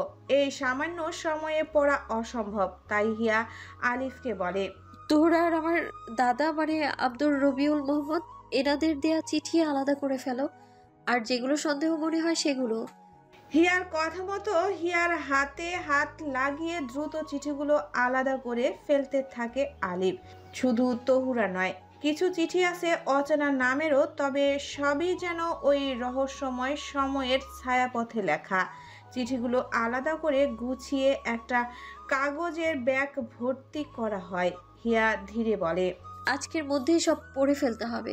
কাল সকালে হতেই তো এগুলো আবার আলমারিতে রেখে দিতে হবে। ঠিক যেভাবে ছিল। আলিফ হেসে বলে, চিন্তা করেন না আপি, আমি আবার ঠিকমতো তালা লাগিয়ে দেবো, কেউ কিচ্ছু টের পাবে না। চিঠির খাম হাতে নিয়ে তিনজন ঘর থেকে বেরিয়ে যায় নিঃশব্দে। পেছনে পড়ে থাকে মিনুর রহমানের নিখুঁতভাবে লুকানোর রহস্যের কুঠুরি, যার তালা খুলে গেছে বহু বছর পর। হিয়ার চোখে আজ আর নিঃসঙ্গতা নেই, বরং গভীর এক অনুসন্ধান শুরু হয়েছে তার ভেতরে। সব ভেঙে পড়া ইতিহাসের ধুলো ঝেড়ে খুঁজে পাওয়ার চেষ্টা নতুন কোনো সত্যের। বিকেলের নরম আলো হিয়ার ঘরের জানালায় এসে পড়ে চুপচাপ। রোদটা যেন ইচ্ছে করেই ধীরে ধীরে প্রবেশ করে হিয়ার অস্থির হৃদয়ের সামান্য প্রশ্রয় দেওয়ার আশায়। মেহমানদের কোলাহল এখন খানিকটা স্থির। দুপুরের খাওয়া দাওয়ার শেষে সবাই হয় বিশ্রামে, নয় গল্প গুজবে ব্যস্ত। এই ফাঁকে হিয়া তার নিজের ঘরে এসে পড়ে। ড্রয়ার থেকে চিঠির প্যাকেটটা বের করে, একটা একটা করে চিঠি বিছানার উপরে সাজিয়ে রাখে। কিছু চিঠির শেষে তহুরার নাম, কিছুতে আব্দুল রবিউল মুহাম্মদের লেখা। চিঠির কাগজগুলো পুরনো হলেও তাদের শব্দে যেন এখনো আগুন জ্বলছে। হিয়ার মনোযোগ এতটাই নির্দিষ্ট হয়ে পড়ার পরে সে খেয়ালই করে না কখন ঘরের দরজা খুলে তুর্য ঢুকে পড়েছে। তুর্য কিছুক্ষণ দাঁড়িয়ে দেখে, তারপর ধীরে এগিয়ে আসে। চিঠির প্রস্তুত দেখে ভ্রু কুঁচকে যায় ওর। তুর্য জিজ্ঞেস করে নিচু গলায়, এগুলো কি? হিয়া একটু চমকে তাকায়, তারপর ধীরে বলে, দাদির আলমারিতে পাওয়া চিঠি, তুরার দাদা ভাইয়ের লেখা। আমি জানতে চাইছিলাম প্রকৃতির ব্যাপারে দাদি জানতেন কিনা। মনে হচ্ছে জানতেন, অনেক কিছুই জানতেন। তুর্য কিছুক্ষণ স্তব্ধ দাঁড়িয়ে থাকে, তারপর ধীরে বসে বলল, মানে তুই দাদির আলমারি খুলেছিস? দাদির চিঠি তো দাদি কাউকে দেখতে দেন না। হিয়া মাথা নিচু করে বলল, আলিফ আর মিম হেল্প করেছে। তুহরা তো দাদিকে চিঠিতে লিখতেন সবটা। সেক্ষেত্রে দাদি প্রকৃতির ব্যাপারে জানতেন কিনা এটা নিয়ে কিছুটা সন্দেহ ছিল। এখন প্রমাণও পেয়ে গেছি। তুর্য একটু বিরক্ত স্বরে বলল, হিয়া, আমাদের বিয়ে হয়েছে মাত্র একদিন, এখনো কিছু গুছিয়ে ওঠা হয়নি। আগামীকাল আমাদের বৌভাত, বৌভাতের লোকজন বাড়ি ভরা, আর তুমি এই ধরনের বিষয় ঘুরে করে বের করছিস। ব্যাপারটা সবার সামনে আসলে দাদি, বাবা, মা কেউই এটা ভালোভাবে নেবে না, তুই বুঝতে পারছিস? হিয়া চোখ নামিয়ে চুপ করে যায়। কয়েক সেকেন্ড চুপ থাকার পর বলল, জানি, কিন্তু মিথ্যে আর কত বছর ঘুমাবে? যার যতটুকু দায় তার ততটুকু নেওয়া উচিত। তুর্য জিজ্ঞেস করে, এই সন্দেহ কেন এলো তোর মাথায়? হিয়া তুর্যকে সকালে মিনুর রহমানের ছবির অ্যালবাম দেখতে গিয়ে যে তার মনে যে সন্দেহ জেগেছে তার বিস্তারিত ব্যাখ্যা সমেত বলে। তুর্য কিছুক্ষণ চুপ করে থেকে ধীরে একটা চিঠি তুলে নেয়। হিয়া এড়িয়ে যায় তার প্রধান সন্দেহের কারণ। তুর্য চিঠিগুলো খুলে পড়তে পড়তে বলল, তুই জানিস আমি তোর পাগলামি কত পছন্দ করি, কিন্তু এটা এখন পাগলামি না, এক ধরনের বিপদ। তবুও যেহেতু তুই থামবি না, তো দেখি তোর দৌড় কত দূর। হিয়া হাসে, সে বিশ্বাস করে এই মানুষটাকে তার পাশে সে সব সময় পাবে। তুর্য হিয়ার পাশে এসে বসে পড়ে। চিঠির স্তূপে চোখ রাখে দুজনেই, একটা চিঠি তারপর আরেকটা। শব্দের ভেতর দিয়ে হাঁটতে হাঁটতে দুজনেই কত শত পুরনো ক্ষত দেখতে পায়, তার হিসেব মেলে না। চিঠিগুলোতে পরিষ্কার বোঝা যাচ্ছে তহুরা মিনুর রহমানের সাথে একেবারে নিয়মিত চিঠি চালাচালি করতেন। তারা একজন আরেকজনের গল্প জানতেন, গোপন ব্যথাও। তহুরা খুলে লিখেছে তার অনুভূতির কথা, প্রকৃতির গোপন সত্ত্বে তার দায়বদ্ধতা এবং প্রকৃতির ডায়েরির খুঁটিনাটি। আরও চমকে উঠে তুর্য যখন পড়ে তহুরার এমন একটা চিঠি যেখানে সে মিনুর রহমানকে সংসারে মানিয়ে নেওয়ার বোঝাচ্ছে। তুর্য মুখ তুলে চায় হিয়ার দিকে। মানে দাদি সংসার ছেড়ে যেতে চেয়েছিলেন? হিয়া ধীরে মাথা নাড়ে। এটা তো তুহরার থেকে পাওয়া চিঠিগুলোতেই বুঝেছিলাম আমি। আরো খুঁজতে দেখতে হবে। তবে একটা জিনিস পরিষ্কার, দাদি বড় দাদাকে যা বলেছেন তার পুরোটাই সত্য ছিল না। তুর্য ধীরে বলে, এই সম্পর্কগুলো আগুনের মতো হিয়া, যতই পুরনো হোক ছায়া থেকে ধোয়া উঠে আসতেই পারে। তুই নিশ্চিত এই আগুনের মুখোমুখি হতে চাস? হিয়া চুপ করে থাকে কিছুক্ষণ, তারপর বলে, আমি যদি মুখোমুখি না হই তাহলে এই আগুনে অনেক নির্দোষও জ্বলে শেষ হয়ে যেতে পারে। তুর্য তার দিকে তাকিয়ে থাকে কিছুক্ষণ। দুই নবদম্পতি বসে থাকে অতীতের স্পর্শে, এক যুগের ফাঁকে ঝুলে থাকা কিছু না বলা কথার সঙ্গী হয়ে। সবগুলো চিঠি পড়া শেষ হলে একটা ভার নামে। একরকম কোমলতা মুছে গিয়ে এখন যেন এক ধরনের মৌন চঞ্চলতা ঝরে পড়েছে বিকেলের হাওয়ার সঙ্গে। হিয়া ও তুর্য চুপ করে বসে থাকে বেশ লম্বা সময়। তহুরা আর আব্দুল রবিল মুহাম্মদের লেখা অক্ষরগুলো তাদের কাছে এখন শুধু চিঠি নয়, বরং একটি দামি নির্মম বাস্তবতা, সম্পর্কের রক্তাক্ত দাগ, স্বীকার না করা ব্যথা এবং এমন কিছু সত্য যা প্রকাশ পেলেই কাঠামো নড়ে যেতে পারে একটি গোটা পরিবারের। হিয়ার ঠোঁট কাঁপে, গলা শুকিয়ে আসে। সে ধীরে বলে, আমার মনে হয় এই চিঠিগুলোর রহস্য শুধু দাদিই সমাধান করতে পারেন। তুর্য কিছুক্ষণ চুপ থেকে হঠাৎ উঠে দাঁড়ায়, মুখে কঠিন সংকল্প নিয়ে সে বলল, চল, এক মুহূর্ত দেরি নয়, এখনো জিজ্ঞেস করি। হিয়া কিছুটা চমকে ওঠে, তার কণ্ঠে দ্বিধার ছায়া। না না, আমার মনে হয় না উনি সব স্বীকার করবেন। এভাবে সোজা সাপটা প্রশ্ন করলে উনি রক্ষা পেতে চেষ্টা করবেন। আমাদের এমনভাবে প্রশ্ন করতে হবে যেন উনি নিজে থেকে স্বীকার করতে বাধ্য হন। তুর্য ঘুরে হিয়ার দিকে তাকিয়ে বলল, তুই কি বলতে চাস? হিয়া চোখ তুলে সোজা তাকায়, গলায় অদ্ভুতপূর্ব দৃঢ়তা। আমি প্রশ্ন করতে চাই, চোখে চোখ রেখে জানতে চাই কতটা সত্য তার ভেতর আছে। তুর্য বিরক্ত ভঙ্গিতে বলে, হিয়া, তুই এই বাড়ির নতুন বউ, আমি চাই না তোর ফেস ভ্যালু খারাপ হোক এই বাড়িতে। হিয়া হালকা হেসে বলে, সত্য জানতে চাইলে যদি কারো ফেস ভ্যালু খারাপ হয়ে যায় তবে আমি সে পরিমাণ খারাপ হতে রাজি আছি। তুর্য ঠোঁট চেপে ধরে বলল, না, প্রশ্ন আমিই করব। হিয়া তুর্যের দৃঢ়তাকে ভাঙতে চায় না। সে বলল, ঠিক আছে, তবে প্রশ্ন আপনিই করুন, কিন্তু প্রশ্ন এখানে আরেকটা আছে। তুর্য ভ্রু কুঁচকে তাকায়। আরেকটা কি? হিয়ার কণ্ঠ একটু কাঁপে, কিন্তু চোখে নিঃসম স্থিরতা নিয়ে বলল, তোরার মৃত্যুটা হয়েছিল কি করে? তুর্যের মুখ থমকে যায়, যেন হঠাৎ নিস্তব্ধ হয়ে যায় তার ভেতরের সব শব্দ।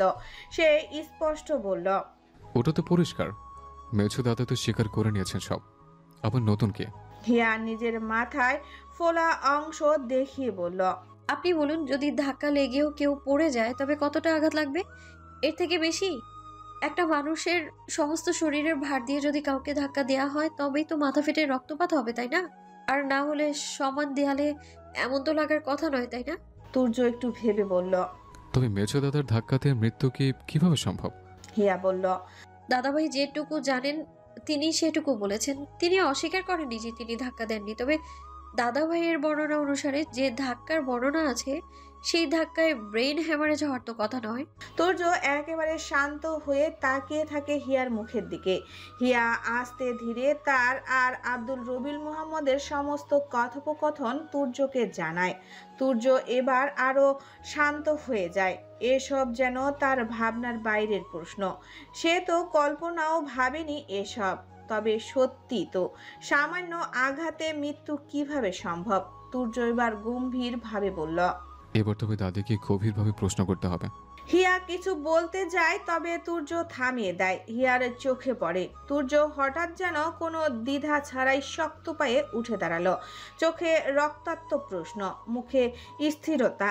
তুর্যের এই রূপ সে আগেও দেখেছে, কিন্তু আজকেরটা আলাদা। আজ তুর্য যেন সত্যের এক নির্ভীক অভিযাত্রী। হিয়া বলল, এখন বাড়িতে তো অনেক মানুষজন। তুর্য হিয়ার চোখের দিকে তাকিয়ে ধীরে বলল, সঠিক সময় বলতে কিছু নেই হিয়া, পৃথিবীতে সব বসে থাকলেও সময় বসে থাকে না। হিয়া চুপ করে যায়। তার চোখের কোণে এক ফোঁটা আলো যেন কেঁপে ওঠে। সে জানে আর কোনো পেছনে ফেরার রাস্তা নেই। তুর্য ঘর থেকে বেরিয়ে যায় সোজা মিনুর রহমানের ঘরের দিকে। ঘরটা পূর্ণ মানুষের চেনা মুখে। কেউ কথা বলছে, কেউ সেমাই খাচ্ছে, কেউ পুরনো গল্প ঘাটছে। তুর্য দরজায় চৌকাঠে দাঁড়িয়ে বলল, আমি একটু আলাদা করে কথা বলতে চাই দাদির সঙ্গে। ওর গলায় এমন কিছু ছিল যার প্রশ্ন নয়, আদেশ। ঘরের লোকেরা একে একে চুপ করে তাকায়। তারপর কারো মুখে না বলে কারো মৃদু হাসি দিয়ে ঘর ছেড়ে বেরিয়ে যেতে থাকে। হিয়া দরজার বাইরে এসে দাঁড়ায় অস্থির পায়ে। দরজার সামনে দাঁড়িয়ে তার চোখ ঘন হয়ে আসে ভাবনায়। এমন সময় মিম এগিয়ে আসে। মিম ফিসফিসিয়ে বলে, হিয়া, কি হয়েছে? হিয়া চমকে তাকায়। মিমের চোখের চিন্তা। হিয়া আস্তে বলল, আমার সন্দেহ ঠিক। চিঠিগুলোতে স্পষ্ট দাদির দায়বদ্ধতা লেখা। তিনি জানতেন সবটা প্রকৃতির বিষয়ে। মিম আর কিছু জিজ্ঞাসা করে না। পাশে দাঁড়িয়ে আছে নিশ্চুপ দুই তরুণী, একসাথে দাঁড়িয়ে থাকে। দরজার ওপারে যেন এক মহাকাব্য শুরু হচ্ছে, এমন এক অচেনা নীরবতায়। তুর্য তখন দরজাটা টেনে বন্ধ করে দিল ওদের মুখের উপর। ঘরের ভেতর কেবল তুর্য আর মিনুর রহমান। বাইরের কোলাহল নিঃশব্দ পড়ে রইল বাইরেই। মিনুর রহমান তার বিছানায় হাসি মুখে বসা ছিল, তবে তুর্যের মুখের দৃঢ়তা তার হাসিকে ফাটল বাঁধায়। তুর্য কোনো ভূমিকা না করে সরাসরি মিনুর রহমানের চোখে চোখ রেখে বলল, আপনি বড় দাদাকে সব সত্যি কেন বলেননি দাদি? কথাটা এমন ছিল যেন ঘরের বাতাস থমথমে হয়ে উঠল। মিনুর রহমানের মুখ মুহূর্তেই নিস্তব্ধ, চোখের ক্ষীণ বিস্ময়, ঠোঁটে থেমে যাওয়া নিঃশ্বাস। তিনি আড়ষ্টতা নিয়ে বললেন, তুমি কি বলতে চাও তুর্য? তুর্য এক ধাপ এগিয়ে আসে, চোখের পলক না ফেলে বলল, আমি জানতে চাই আপনি কেন আংশিক সত্য বলেছিলেন। আপনি জানতেন সব, প্রকৃতির ডায়েরি কিংবা বাকি সব, তবে অস্বীকার কেন করলেন? মিনুর রহমানের মুখ অস্বাভাবিক বদলে যায়। তিনি তেতে উঠে বলেন, কি সব বাজে কথা বলছো? কে তোমার কান ভারী করেছে? হিয়া, ওই দুদিনের মেয়ে? তুর্য খুব ধীর কণ্ঠে বলল, কি করবেন জেনে? তোহরার মতো ওকে মেরে ফেলবেন? দায় এবার কার উপর চাপাবেন? আমার উপর? মিনুর রহমান এবার ঘাবড়ে যান। তিনি যেন কথা বলার শব্দ পান না। তুর্য অটল, তার মুখে এমন ভঙ্গি যেন সব জেনেই দাঁড়িয়ে আছে। মিনুর রহমান চুপ করে শান্ত হয়ে পড়েন। একটি নীরবতার প্রাচীন ভার যেন ছেয়ে ফেলেছে চারপাশ। মিনুর রহমান একদম চুপ।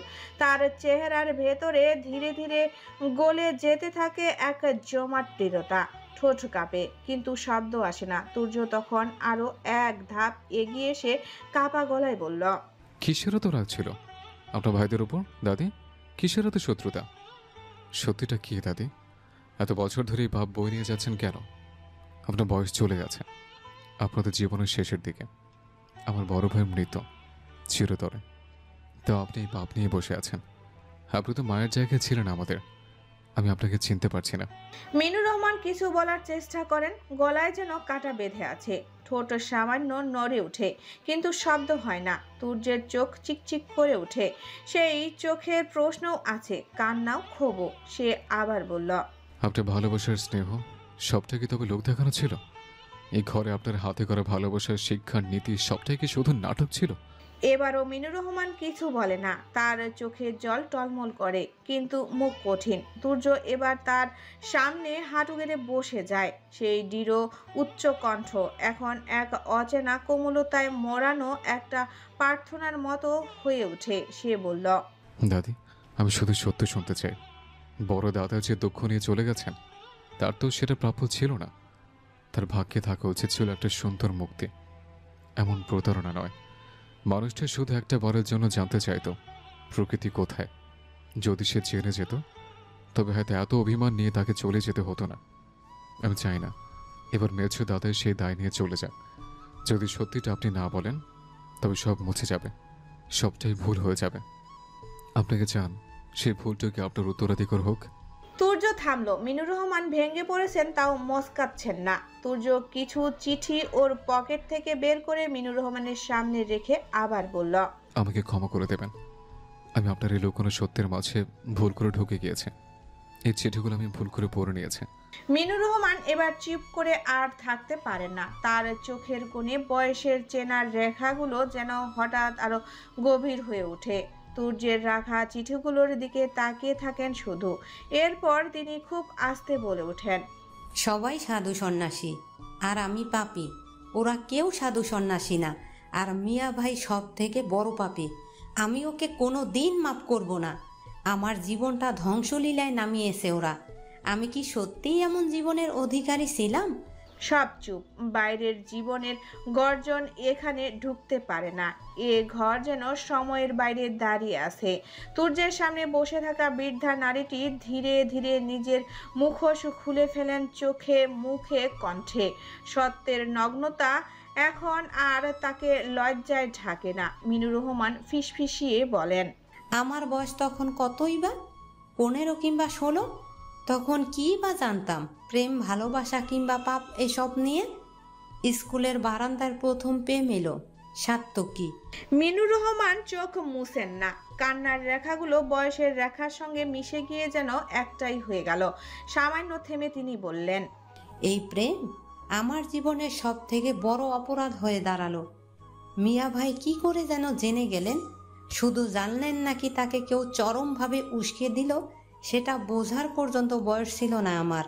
তবে সেদিন জানলাম প্রেম মানে পাপ। আমার ছোট্ট মস্তিষ্ক এসব বোঝার আগেই বাড়ির প্রতিটা মানুষের সামনে আমাকে অপমানে বিষিয়ে দেওয়া হলো। আমি নাকি বংশের নাম ডুবিয়ে দিয়েছি, ধর্মের পাপ করেছি, অধর্ম করেছি। আমি তাদের পা পর্যন্ত ধরেছিলাম। মা, বাবা, ভাই সবাইকে বলেছিলাম আমার ভুল হয়ে গেছে, আমাকে আর একবার ক্ষমা করুন। কিন্তু কেউ করল না। ক্ষমা তো দূরের কথা, রাতারাতি আমায় ঘর থেকে নামিয়ে হাসানের গলায় ঝুলিয়ে দেয়া হয়। তুর্য বিস্ময়ে তাকিয়ে থাকে। মিনুর রহমানের কণ্ঠ যেন তপ্ত ছাইয়ের মতো দগ্ধ কিন্তু নিস্তব্ধ। তিনি বলেই চলছেন, হাসান আমার চেয়ে প্রায় 3 গুণ বয়সের বড় ছিল। সে আগেই বিবাহিত ছিল। তার স্ত্রী সন্তান জন্ম দিতে গিয়ে মারা যায় বাচ্চা সমেত। আব্বা জানতো না, তবে মেজো ভাই জানতেন। তাও কাউকে কিছু বলেন না, দায়। যুদ্ধের সময় রাজাকাররা নাকি যুবতী মেয়েদেরকে তুলে নিয়ে যাচ্ছে, আর এই মেয়ে তো বড্ড পাপ করে ফেলেছে, তাকে ঘাট থেকে নামিয়ে দাও। তারা আমাকে সাজা দিতে চেয়েছিল, একটা আজীবন জেল।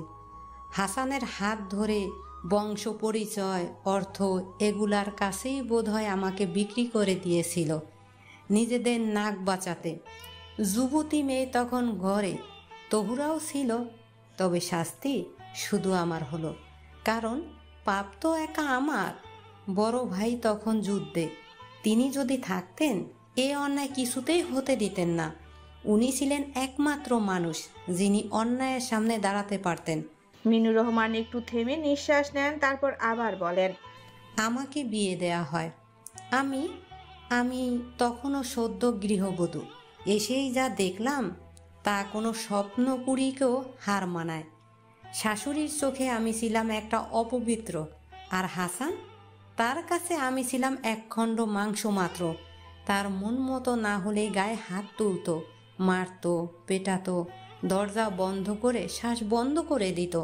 তুর্যের শির দ্বারা ঠান্ডা হয়ে যায়, সে শুধু শুনে যায়। মিনুর রহমান আঁচলে চোখ মুছে বলেন, প্রথম কাউকেই বলার সাহস হতো না।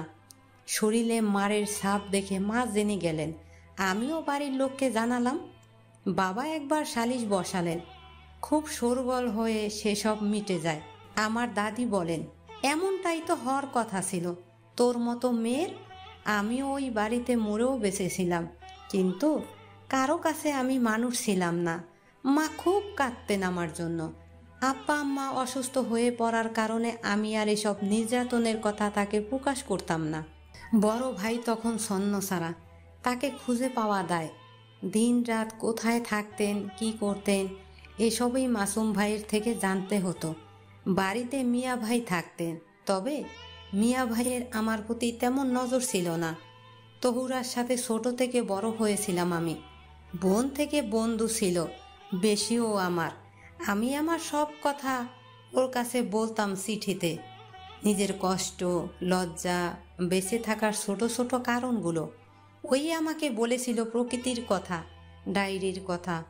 সব তহুরা প্রথমে খুব ভালো রূপ দেখাতো, বোঝাতো আমাকে। কিন্তু মিয়া ভাইয়ের সাথে বিয়ের পর থেকে তহুরা বদলে গেল। বড় ভাইয়ের প্রতি ওর আবেগ যেন আরও ফেঁপে উঠল। ও পাগল হয়ে উঠেছিল বড় ভাইকে প্রকৃতির সত্যতা জানাতে। জানি না কি ভাবছিল, কি ওকে এত বিরক্ত করছিল, তবে ও নিজেকে প্রকৃতি আভায় করে নিয়েছিল। ঠিক কেমন একটা প্রকৃতির ডায়েরির বর্ণনা মতো স্বাস্থ্য কেমন পড়ে থাকতো নিজেকে নিয়ে। আমি তখনও মানিয়ে নিতে চাইছিলাম এই দুনিয়াকে, কিন্তু নির্যাতনের মাঝে কতদিন। ঠিক তখনই পরিচয় হয় আমজাদের সাথে। আমাদের বাড়ির গ্যারেজে থাকতো, ভাড়া করা একটা ঘরে। ও আমাকে মুক্তির লোভ দেয়। ধর্ম ভাই পাতিয়েছিলাম তাকে, স্বপ্ন দেখিয়েছিল এই জাহান্নাম থেকে মুক্তির। ভেবেছিলাম এখান থেকে পালিয়ে অনেক দূরে চলে যাব, কেউ কখনো খোঁজ অবধি পাবে না। আমজাদ শুধু এ বাড়ি থেকে বের হতে সাহায্য করবে, বিনিময়ে আমি ওকে মোটা অঙ্কের টাকা দেব। তহুরাকে এসব কিছু বোকার মতো জানিয়েছিলাম, সবটা বলেছিলাম, তবে এটাই যেন কাল হলো। তহুরা আমাকে না বুঝে উল্টো আমাকে ভুল বুঝতে শুরু করলো। আমি যতই মুক্তির জন্য কাতর হয়ে উঠছিলাম, ততই তহুরা আমাকে ভীত করেছিল। আমি যে অত্যাচারিত সেটা জানি না কেন আমার শত বোঝানোর পরও বৃথা যাচ্ছিল তহুরার কাছে। ওই দিন আমি প্রথম জানলাম আমার আর সার্থকীর কথা তহুরাই মিয়া ভাইকে বলেছিল। মিয়া ভাই তো তহুরা বলতে পাগল ছিল। তহুরা চাইলেই তবে গোপনে আমাকে থামাতে পারত, আমাকে বোঝাতে পারত। তখন সে সেটা না করে মিয়া ভাইকে উস্কেছিল আমার বিরুদ্ধে, সারা পরিবারের সামনে আমাকে ছুঁড়ে দিতে। আমি নিস্তব্ধ হয়ে গেলাম। তবে তহুরা যেন নিজের তরুপের তাস পেয়ে গেল, আমাকে ব্ল্যাকমেল করতে শুরু করলো যে আমি যেন বড় ভাইকে প্রকৃতির ডায়েরির ব্যাপারে সব সত্য কথা বলে দেই, এতে ওর ঘাড় থেকে পাপ নামবে।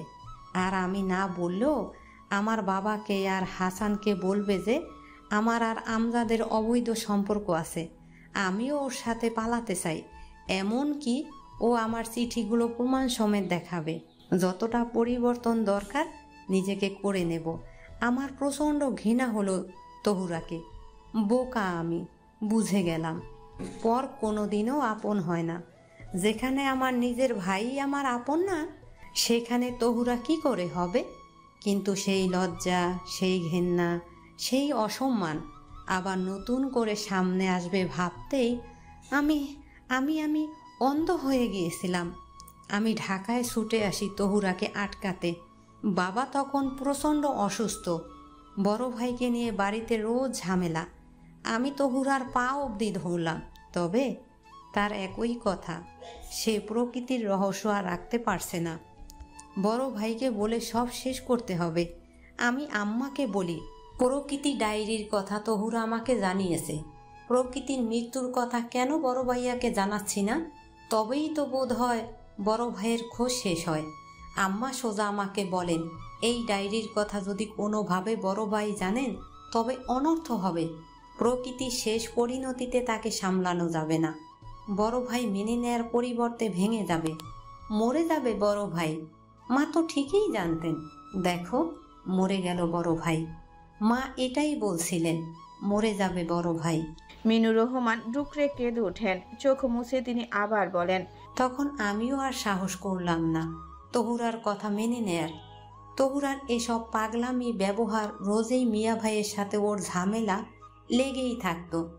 কোন ছেলেই বা মেনে নেবে নিজের বউয়ের এমন পাগলামি, তাও তার নিজের বড় ভাইয়ের জন্য? আমিও তাতে ঘি ঢালতে শুরু করি। মিয়া ভাই বরাবরই কাঁচাকানের মানুষ, খুব সহজেই মানুষের কথা মেনে নেয়।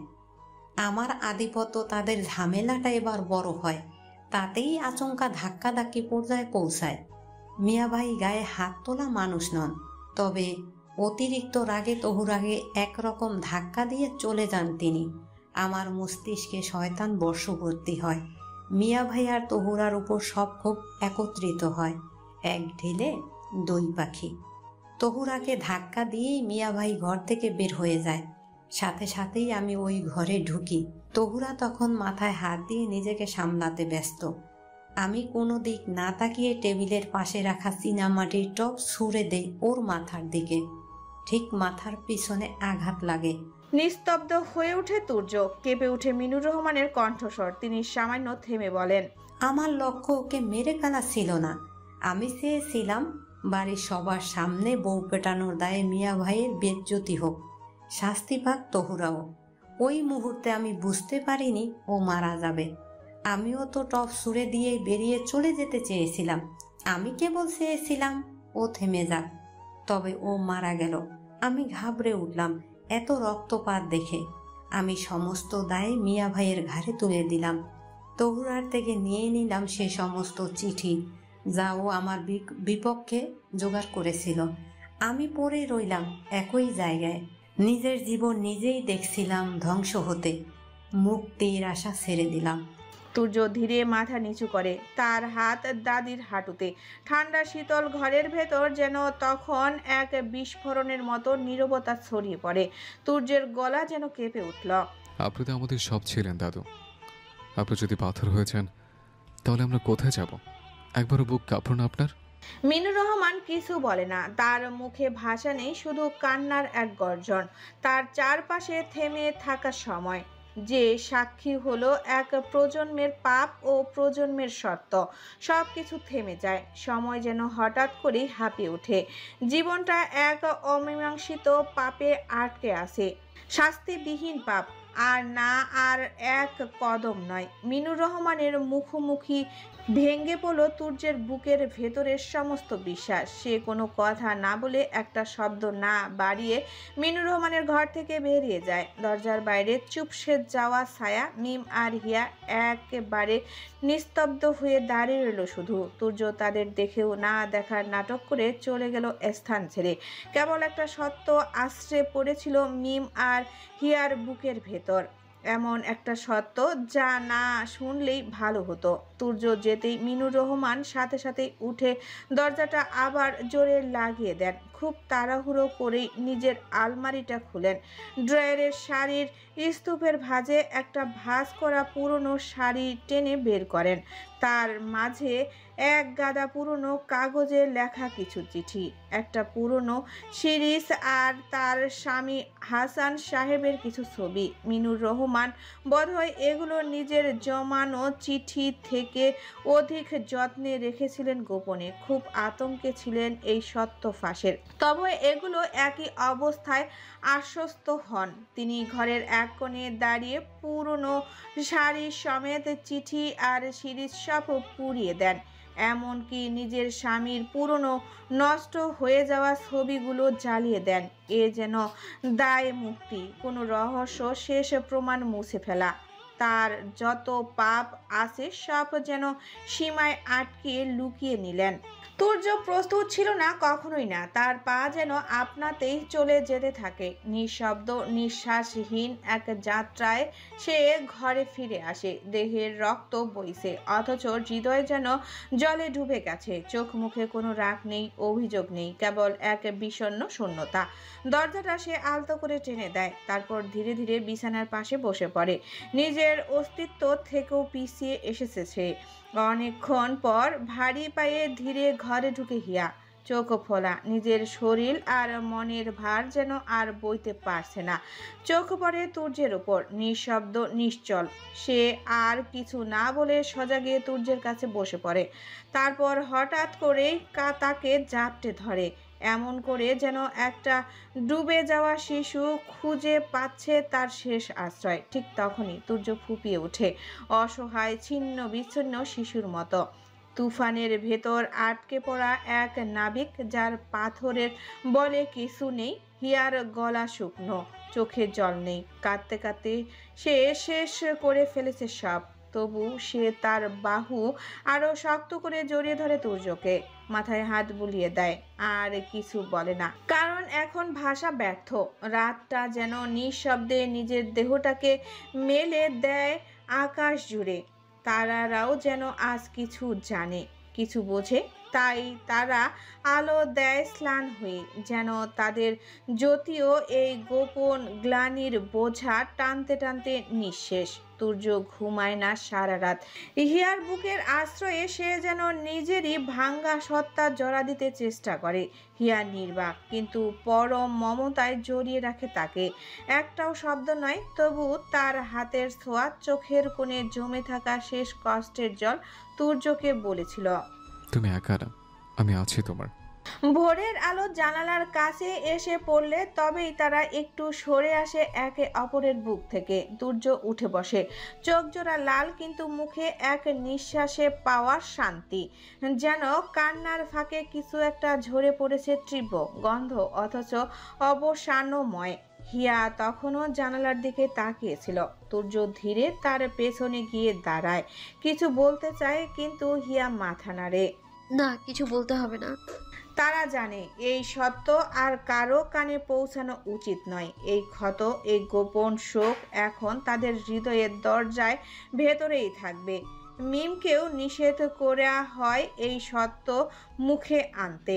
কিসের খুনের বিচার, কিসের যুদ্ধ, এক বৃদ্ধার বিরুদ্ধে কিসের বিদ্রোহ তাদের? মিনুর রহমানের অন্যায় শুধু যার বিরুদ্ধে তিনি জানুন মাত্র এই পাপ। হিয়া কারো কাছে কিছু বলে না।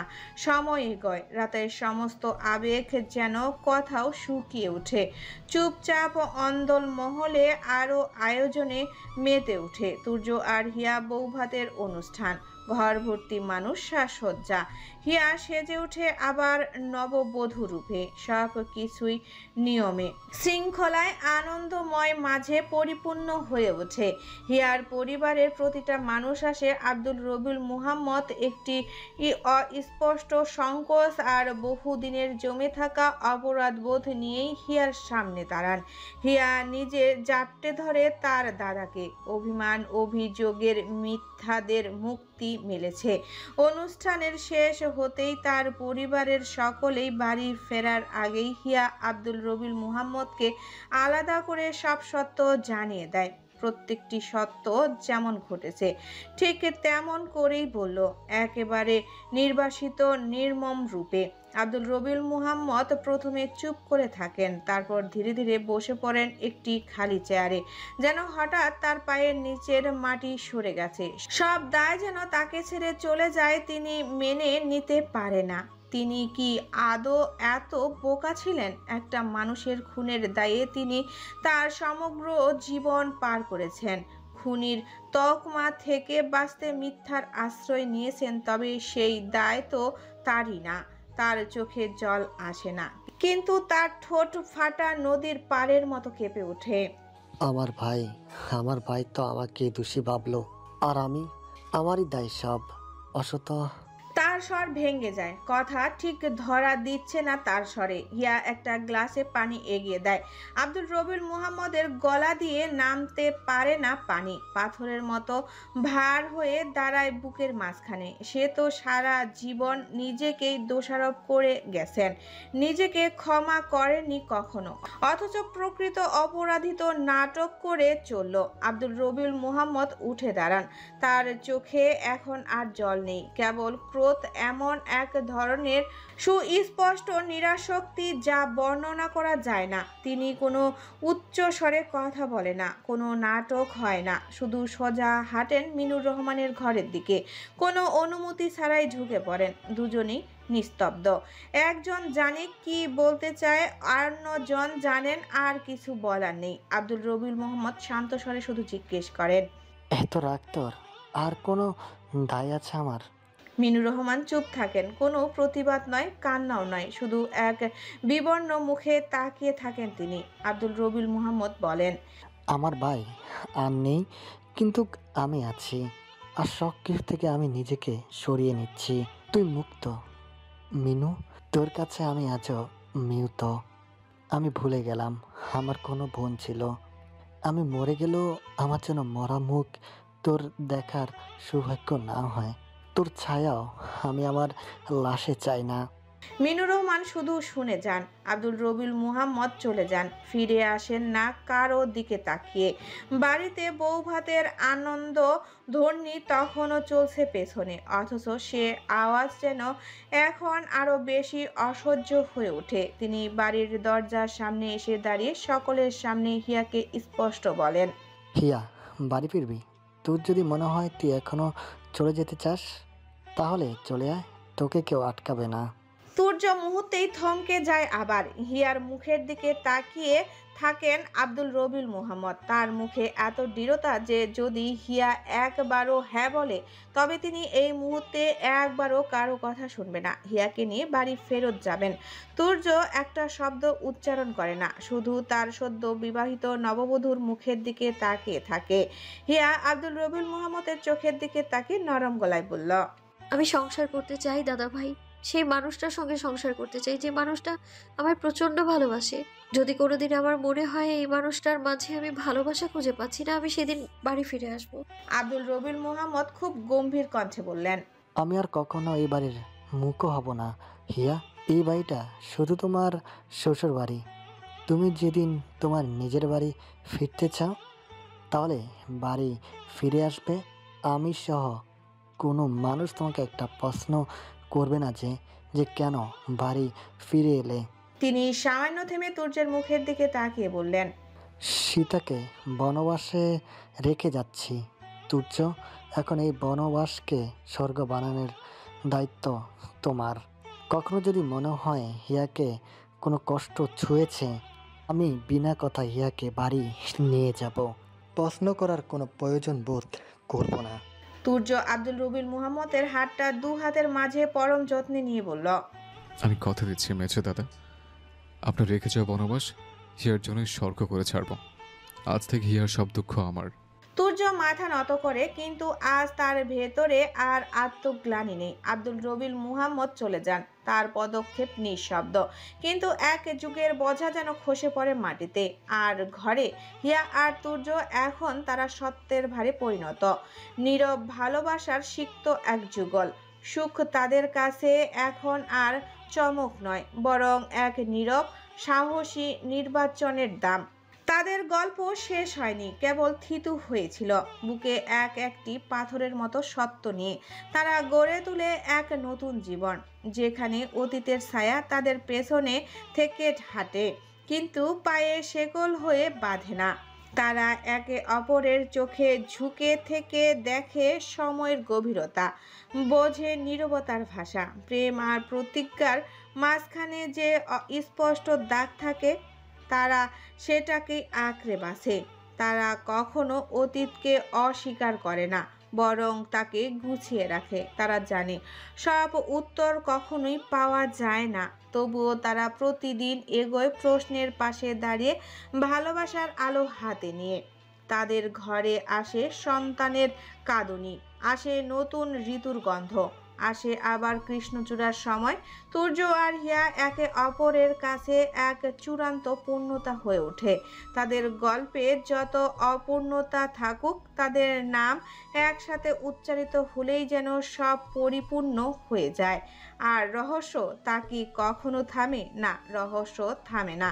রহস্য বদলায় চোখে চোখে, মানুষের হৃদয়ে, কালের ছায়ায়। কারণ সত্য সব সময় এক রঙা নয়। মানুষের ভাঁজে মানুষ ঠিক কতটা রহস্য দমিয়ে রাখে, তার প্রকাশ কি আদৌ সম্ভব? আমরা কতটা জানতে পারি কে লুকাচ্ছে কোন সত্য? মানুষ তো নিজেই বহু রঙে আঁকা অসমাপ্ত ক্যানভাস। এখানে পড়ে থাকে কত শত নির্বাসিত কৃষ্ণচূড়ার গল্প। তবে কজন জানে সেসব? কজন বা মনে রাখে? কটা গল্প পূর্ণতা ছয়? আমার হিসেবে গল্পের কোনো শেষ নেই, শুধু ঘটনা শেষ হয়, রহস্যের উন্মোচন হয়। তবে রহস্য সে ঘুরে ফিরে নতুন নতুন করে চলতে থাকে, কিন্তু কথায় থামে বাকি সব। কথায় থেমেছিল আব্দুল রুশান মুহাম্মদের বুকের মাঝে জীবন্ত প্রকৃতির প্রেম। আদৌ কি থামবে আব্দুল রবিউল মুহাম্মদের মনের ভেতরে গেড়ে রাখা তার জীবনের ভর গোপন করা ব্যর্থতা? কথায় শান্তি মিলবে মিনুর রহমানের? জবাব দিতে পারবেন তো সৃষ্টিকর্তাকে? তহুরা নামটাই কি ব্যর্থ? এত ব্যর্থতার সম্ভাবনা এইটুকুই যে তুর্য হিয়ার জীবনের গল্প চলছে আর চলবে।